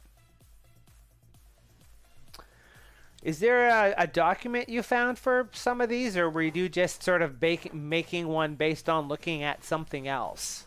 Because this is kind of what it's unhappy about here. Actually, here, let's completely clear the console and see if we can get it to enable language server globally for that one. I don't think it shows up in the list neither, because it hasn't actually installed yet. Yeah, yes. Well, actually, that's not the name. So that, I guess. Does that make it better?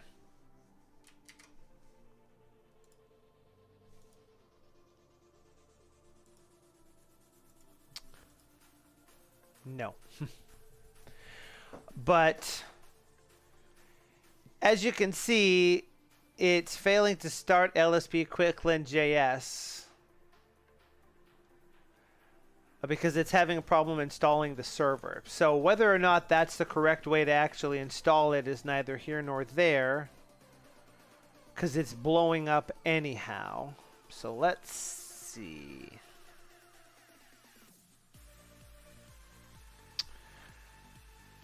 It's trying to run that. It looks like there should be more spaces in there than there are, but that's neither here nor there. Failed to run npm command that thing. And it seems like it failed because load virtual requires existing shrink wrap file.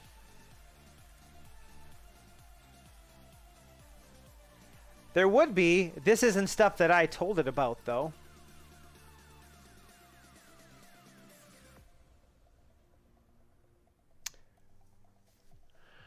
That's why I'm a little confused by that, because this is the actual path, but that is what it was trying to do here. Very specifically, this is the package directory. So since you had a language server in there, I created that. If we go into node modules, so that's, I'm saying that's the server directory, and the binary path is the server directory, and then inside of that is a node modules, and then inside of that is quick lint. Yeah, you know what? Maybe I'm just a complete idiot. And I did that everywhere too, didn't I? Son of a balls. All right, well. No, you totally got that right. Sheesh. Here. Check it out.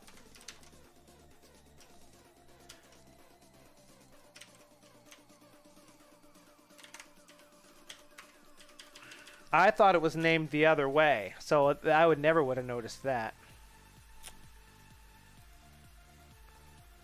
Really? That's what we're going to say? Oh, because that's not the location that we're actually in. Pardon me. I bet you that's totally it. Although I would have thought that I'd put that in more places, to be perfectly honest. See, I did it right there. And it's probably right there. Well, that's going to be an embarrassment of epic proportions. Thank you for the chat. Getting closer.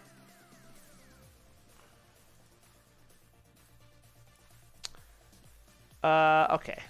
That is very close to what we want at this juncture. Now our issue is this.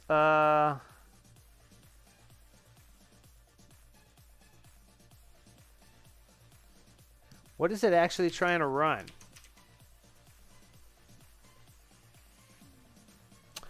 Because I bet you that part ain't right now, but we're getting closer.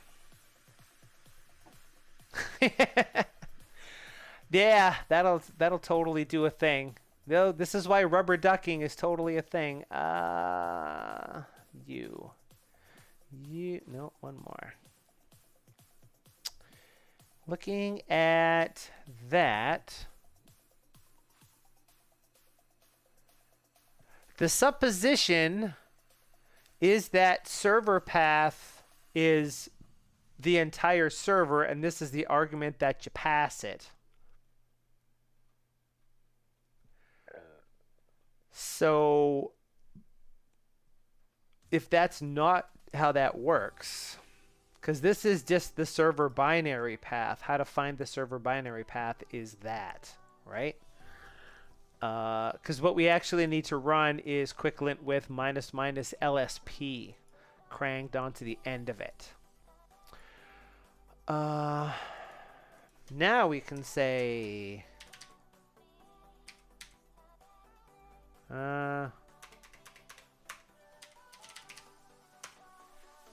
troubleshoot that.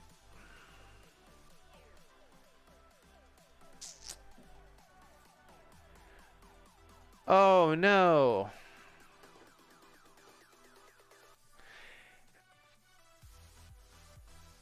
Okay, hang on a second. First of all, curse the person that decided this should be white. Curse the person that decided that panels like that shouldn't have the ability to copy and paste. But the place it's looking at is the cache directory for Sublime Text. There's something called package storage in here. There's something called LSP quicklint.js. There's a directory called 14.15.4 in here for reasons I don't understand. There's something in here called, oh, there's multiples in here, but we want the one that's correct. Quicklint.js. Then there's a node modules.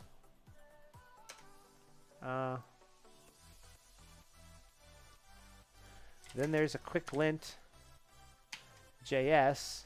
And then there's a oh, it's not marked as binary.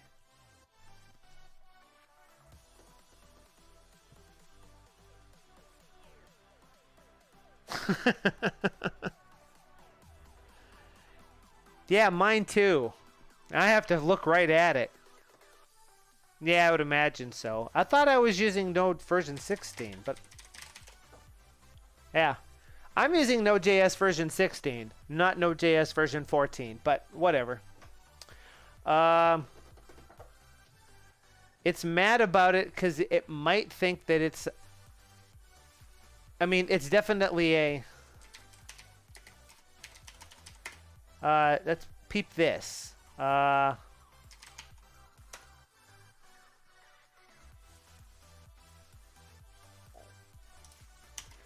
just because I'm curious. Nope, doesn't like that neither. Whatever it was trying to do is not the right thing. It's trying to node the binary. Well, yeah, don't do that, guy. That ain't gonna work. I guess, in that case, the last bit of that should probably just be bin, because that's what the script in here was. Sorry. No, that should totally work, right? That's... Oh. How does this map?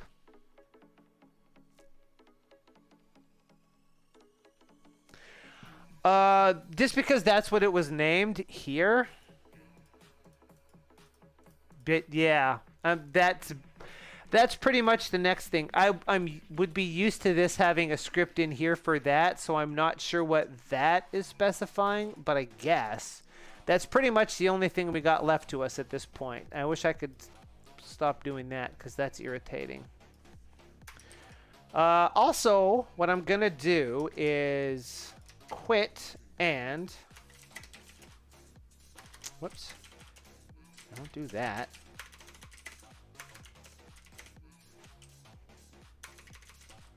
Great, I can't go back to that directory because it doesn't exist now. Config Sublime. Oh, sorry. Wait, what? Oh, no, that makes sense. Cache.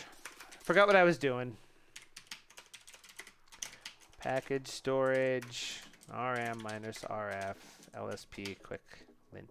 Let's just get rid of all remnants of all of the failed attempts, because maybe that is causing an issue.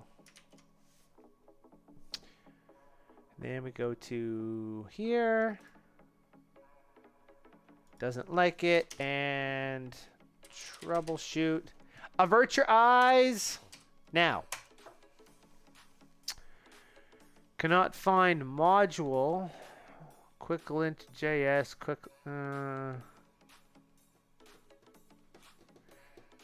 Now, does this perhaps not know about how to run a binary that's actually binary? Because it seems... Home, T Martin, Cache, Sublime Text, Package Storage, LSP, Quicklint, old version of Node, Quicklint.js, Node modules, Quicklint.js, Quicklint.js. That is not a thing that exists.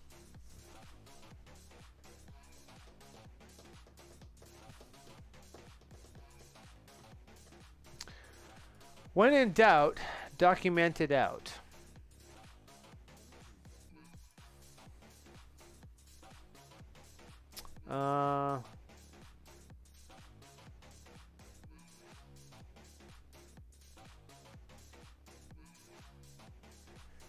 Make it easy to install. In order to install the client.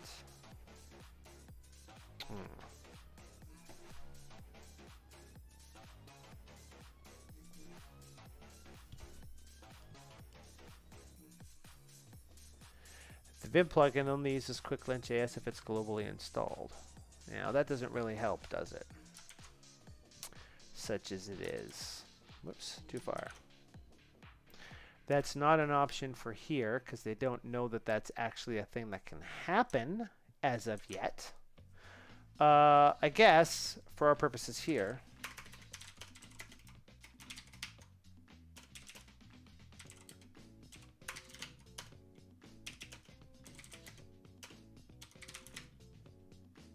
shoot. Too used to doing that. What did that do?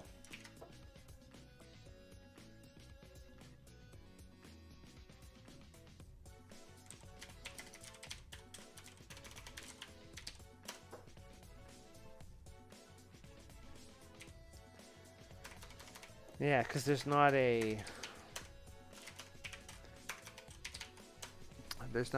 thing in there that tells it. Maybe there should be.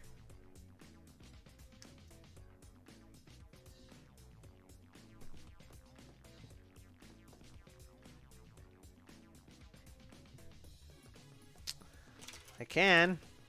Here, let's open another tab.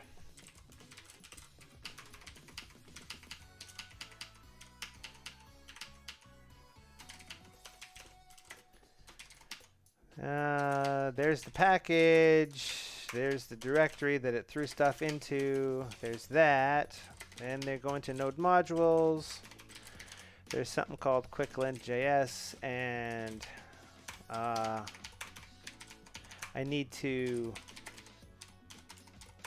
that first. But it works. If it needs to be binary when it comes out of the tarball, that is an upstream problem. But I think we tried that, and that didn't actively cause any problem. Go away, you're making me blind.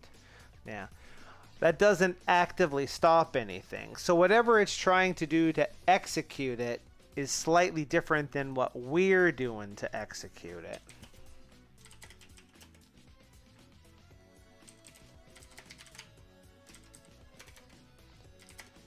There is a .bin there, though. What's this?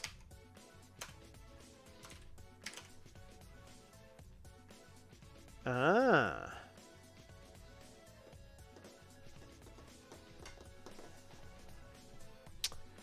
So it's putting it in there. Maybe we need to point it at .bin quicklint.js in this thing instead of that. That's not where it ultimately ends up here. But maybe I'm doing that the wrong... Well, yeah, because... Let's say all of that is the server directory, for example. And quicklint.js... Going into there, into node modules, we're giving it a couple of things. We could make, you know, in the absence of documentation that explains how one might actually do the thing, you know.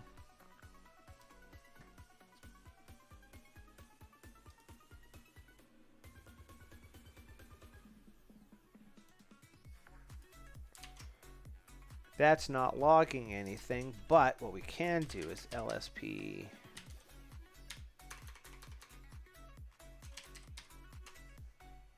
We can turn that on, and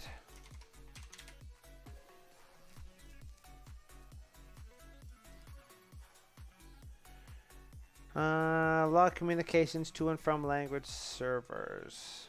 Well, see if that actually tells us what it's trying to do at any given point.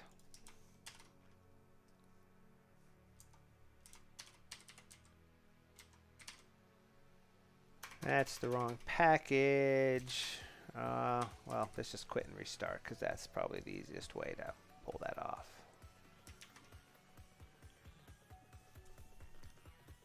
Doesn't debug anything particularly exciting, does it? Resolve node runtime for quicklint.js.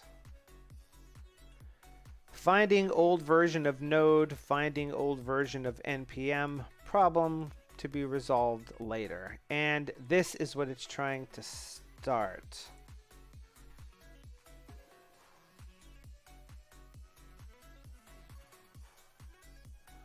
Now, it's trying to run node. There's our problem, I would expect. Because that's not actually how that works. One more thing. That's what it's trying to run. You can't see it because it's probably going behind the chat here. Hang on, let's do that.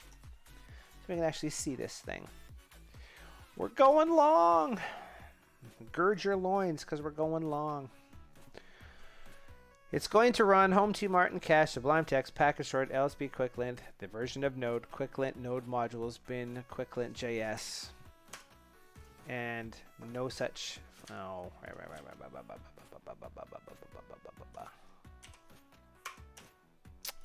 jerk.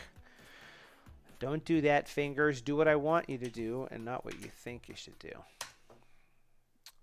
Can't access it because permission is denied. And that's because it is not marked as being executable. Oh, every time. So,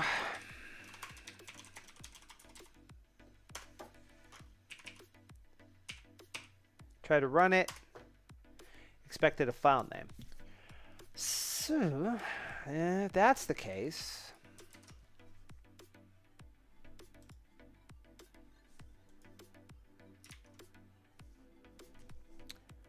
even so,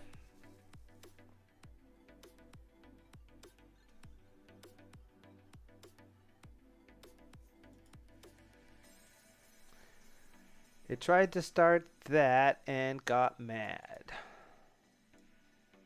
So let's see what it's actually doing, shall we?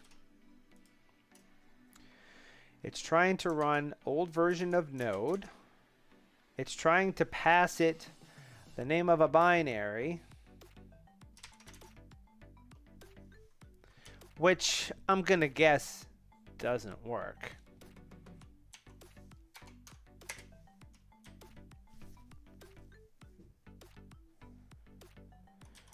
And then it's trying to pass it that. But is that going to work? Pff, no, because, yeah. So we had it right. It does. But the reason it doesn't work is because it's...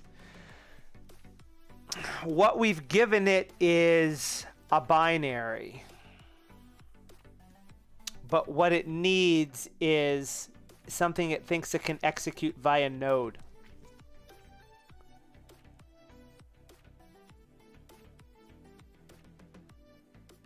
Do you know of any other LSP servers that don't use that? Well, I guess that's no good because we want to use NPM because we want that to do the heavy lifting of the install, right?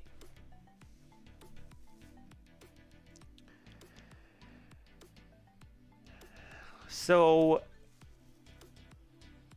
the thing that we're the path that we are giving it here, we definitely pointed it directly at the binary. So does that work? No.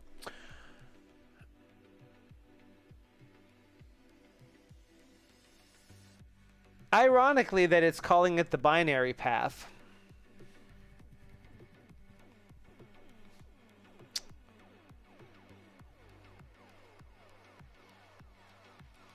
Oh, also, I'm probably...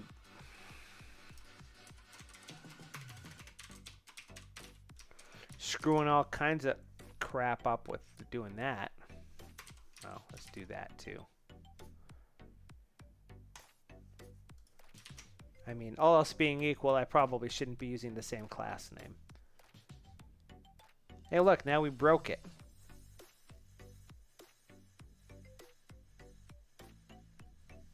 Oh.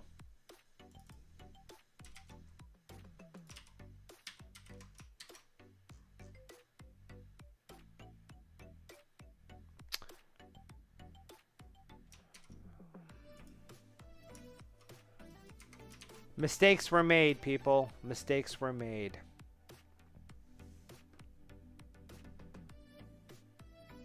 That part seems okay. So what we're passing... This server binary path is the thing that it's going to try to execute, but the thing that it's going to try to execute needs to be a JavaScript file that can be executed via Node, apparently. And we're passing it a binary, so we can go to hell, because you can't use Node to run a binary. You just run a binary if you're going to run a binary. So either there needs to be another way to do this where we can install it with this but tell it to invoke it directly and not via node. Yeah. Or we need to cram some sort of shim file in here or something. Because it's specifically invoking that. It is invoking my copy of node with the binary as an argument and then specifying LSP server because that's what we told it to do.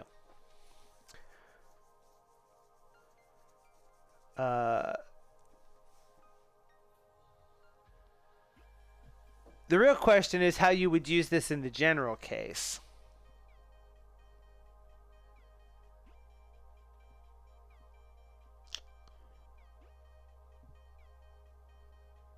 Theoretically, we can put whatever we want in that thing, right?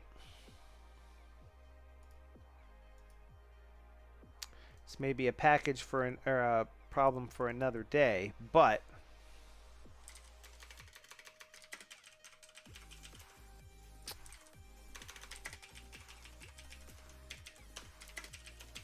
this is come on, guy. This is the name of the package that we told it to do something with. It used node version. It installed that. I'm assuming based on this, a binary, just the one binary.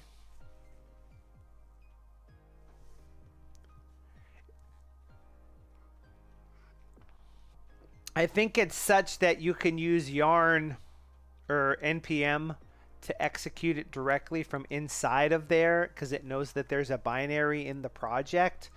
But what this thing is trying to do is invoke the thing that we're giving it. This bit here, despite the fact that it has the name binary path, is expected to be the name of a JavaScript thing that Node can execute, because what it's trying to do is use Node to run the thing we gave it, which is the server directory, which goes right up to there. The server directory is the cache location plus the name of the server that we gave it. I'm guessing. Or that part. This is the part that we're working with directly, and that part's inferred. So we told it this is the server directory. That's why it put it there. We used to have that spelled wrong, which is why there was two of them. Then we told it to look inside of node modules, inside of bin, quicklint.js. That's the thing to run. Now, and that's a binary, so that's not going to work. Find the correct tab, which is this one. So that's the directory. Here's quicklint.js. There is a node modules in here. Inside of the node modules is this thing. There's no script in here at all. There's directly the binary. So that's not going to help anything. But what we actually told it to look in, was this bin directory. And inside is that. And that is just the binary for this thing. So it would appear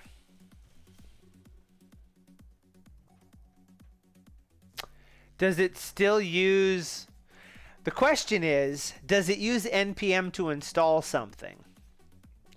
Because I think all else being equal, the path to sanity here is using this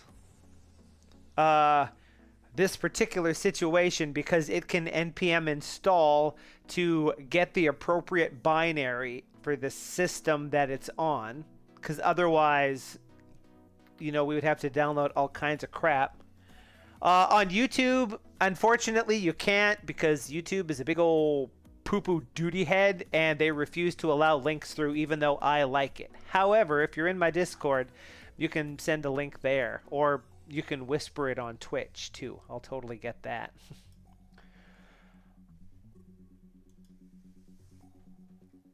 Yeah, so the best of both worlds is npm to install and run, or npm to install and then we tell it to run a binary. But I bet you there's more action related to that to get that working.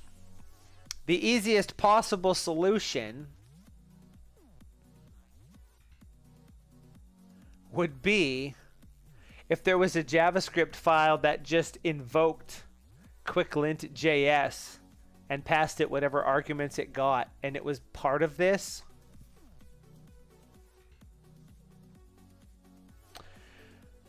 But that is an upstream packaging issue, I would think, unless that's something that we can include here. Does it have something that downloads tarballs and extracts them out based on the platform that it's on? Because as we can see here, this thing is cool enough to work on Linux, Windows, and Mac OS on all of the available architectures. Heck, it even runs on 32-bit Windows. That was probably something that was very easy to set up, if I had to guess. So in that regard, I am less than not interested in trying to figure out how to do that when this part is 90% of the way there. So I guess the real question is it possible to do something with this? What if we put more stuff in here? Does it just copy this stuff over? Let's try.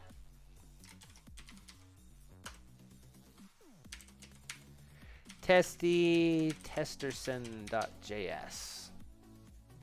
Let's say. Yeah. Yeah, that's fine. Okay, here's what we're going to do. We're going to quit that and...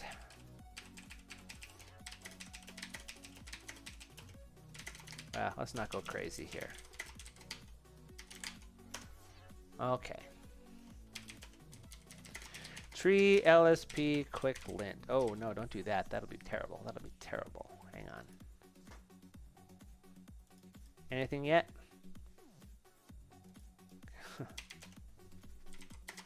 LSP. Oops. Quick. There. There's a testy testerson.js here.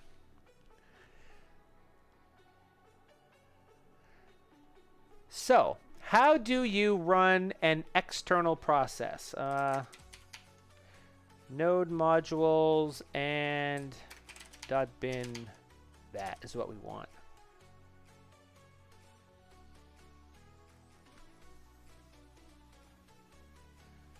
We will make this do something yet, or my name is not Leon McGillicuddy.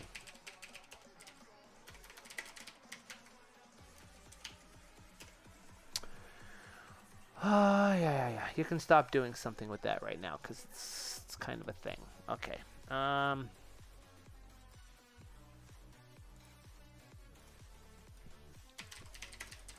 Execute external command. Is it possible? Of course it's possible. What if I don't care about that part? How well will it work? Is the real question. Because that might not necessarily do what we want. You see, the standard input and the standard output come directly from Node, so it would probably pipe it through.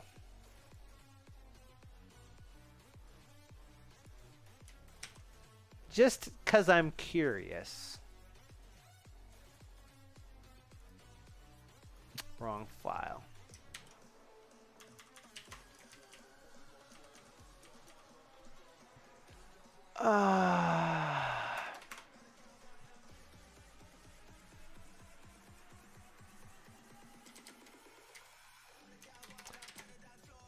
We're gonna perform the cardinal sin here.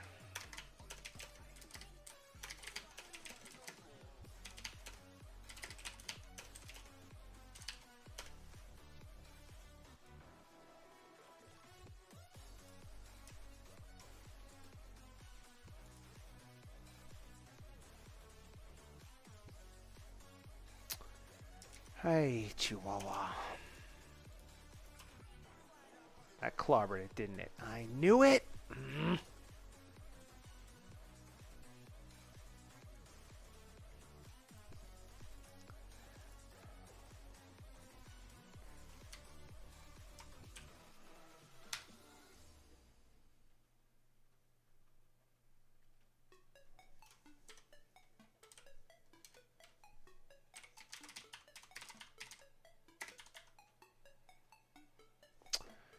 Shoot, I forgot what we told it. LSP-server. Oh, hey, look, those are totally coming through. And you get to see them up there. That's fun. Gotta fix that, too.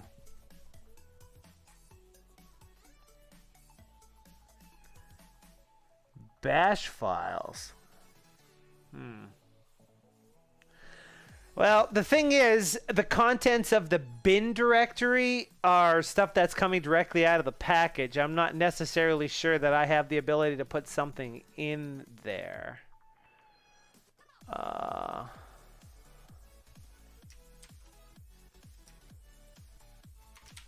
So we put that.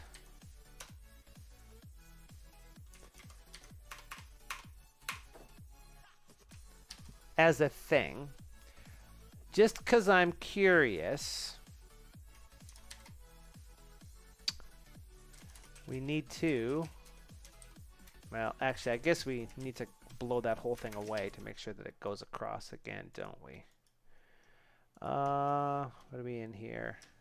Got too many of these directories open, bro.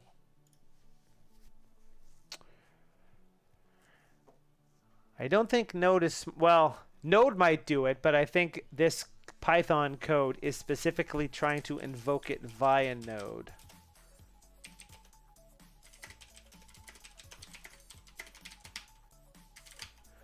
I think that's the issue here.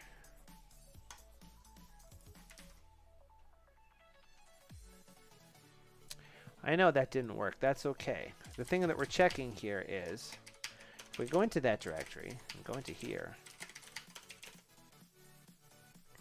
and then node testy testerson.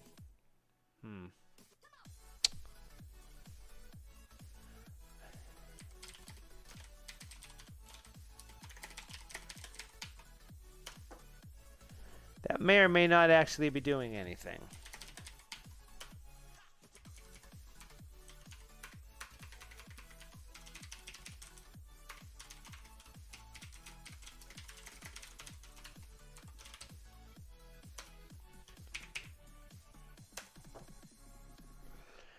So it's basically stopping right away. Oh.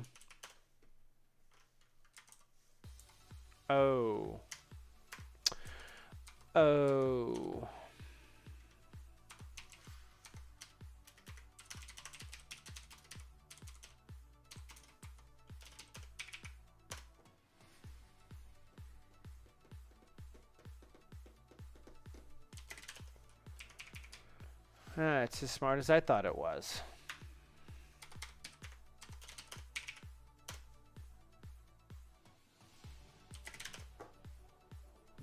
People that put spaces in file names should be slapped in the face.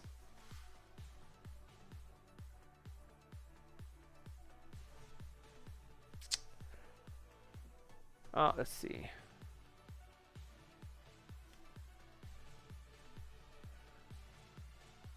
Hey, Cyberlanka. Oh, we're having weird problems, but it's kind of a fun situation. I'm kind of surprised that that doesn't work, to be perfectly honest. Why you be so cranky, guy?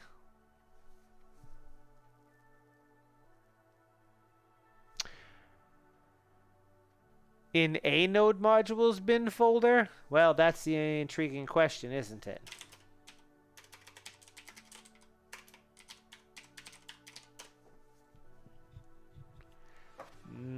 Not as such.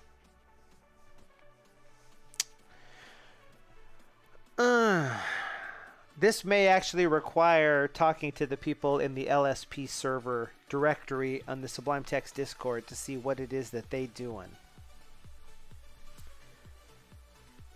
I really wish that that directory didn't have a space in it.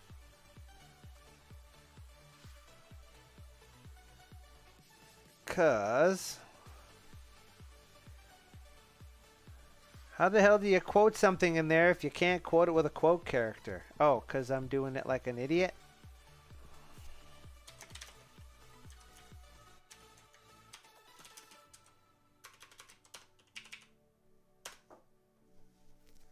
That's not the thing I meant to do.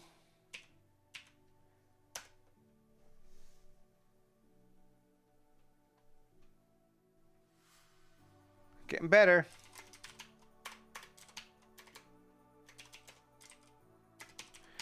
In node modules bin, we need to make this, whoops, binary. Trying to go too fast.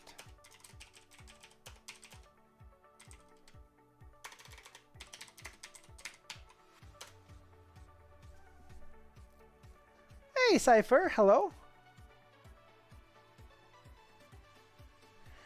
Yeah, basically this is a complicated situation because we have a Node.js package created by somebody who's not me, and we're trying to invoke it from Python code written by not me. And trying to find the connection between those two things. What does this do, though? The thing we did to fix that is we put a couple of slashes in here to make sure that it's comes through so that it gets passed to the shell. And let's say we don't do that. I don't know that this will work, but it's a kick. Timestamp auto-saving notes plugin. Hey. Oh, hey. Glad to help.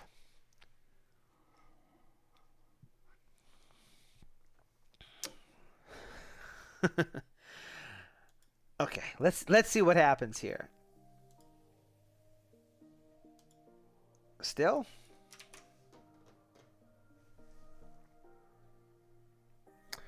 All right, but now, oh, well, that doesn't really matter, does it? Just because I'm curious, and then we'll call it, because it is, we've gone later than we normally would. That is the node command it's trying to execute. That's the node interpreter it's trying to use. Sorry. This is not the right thing. No wonder it doesn't work. All right. We're getting closer. We're getting closer to a thing. We specifically put this in here so that this would invoke, you know. But what we need to modify is this. Because in the quicklint.js folder, it should just invoke testy testerson. It doesn't have to go into node modules. It should just be testy testerson.js. Unfortunately, well, actually, we can just quit and restart. Everybody get prepared for a non-surprise.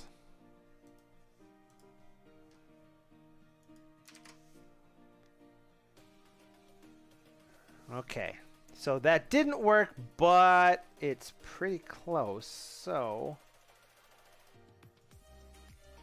That is the node that it wants to execute. Let's do that.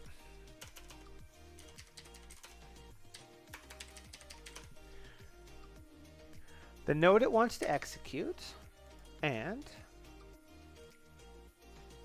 that. Oops. We need to put a slash in here because we're telling it, oops, to execute that file,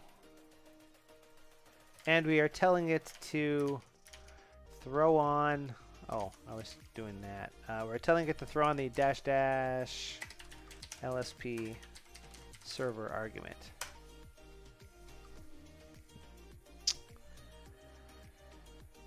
I see. Very glad to hear that I've been saving your weekends.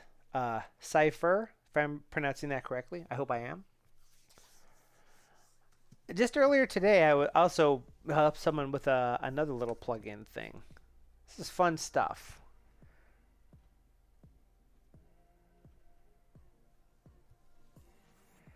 Not supposed to have the JS on the end?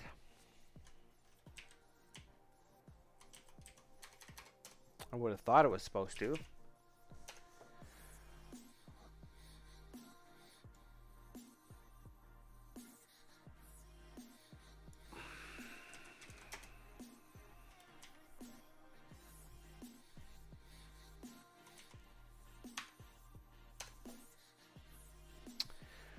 Well,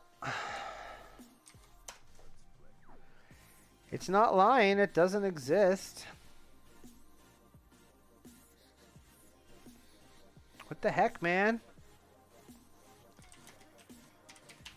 Cache, Sublime Text, package storage, LSP quick lint 14, quick lint JS.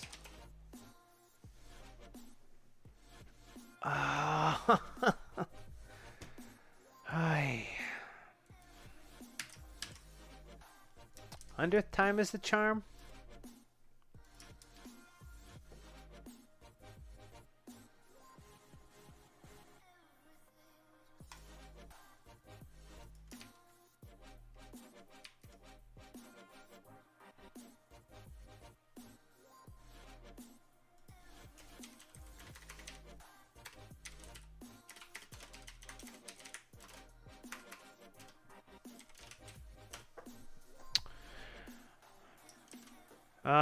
All right, so I think that's working, except for how it's not working. Because if this is how this is going to work, then Testy Testerson as a file needs to shunt everything from standard out into the thing it ran and send everything back out the other way, which is clearly not what actually happens. So there's probably a cooler way to do this. But we at least tricked it into running a server. So that's exciting. As a stub. So the situation that we have here is we either require Stragger to provide a JavaScript file in here that would run this, or, well, I guess we could look to see how other stuff is doing it. Or we need to make the LSP package know to execute the binary directly and do not go through NPM. Which is probably entirely doable because, as Ashwin pointed out, the Rust server is doing that. But we have sort of a weird concatenation of action that we have going on in this particular situation. Nevertheless, that was fun, I would say. Just for our sake here, save that result and close that window. And what we're gonna do is this. We're gonna get rid of you, and get rid of you, and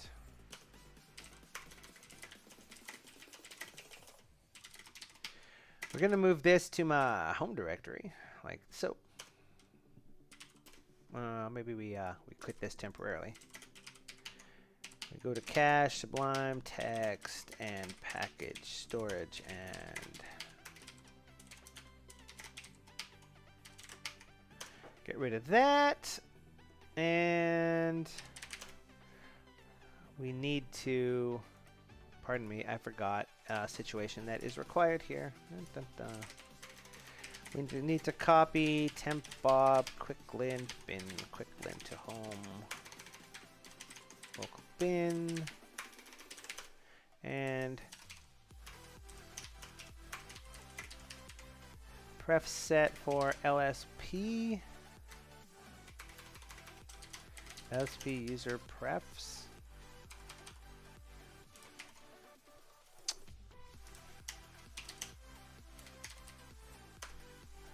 Thanks.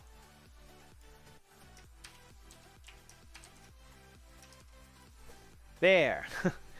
And that will actually work because it's quite cranky that you can't actually do that thing. So I think we are gonna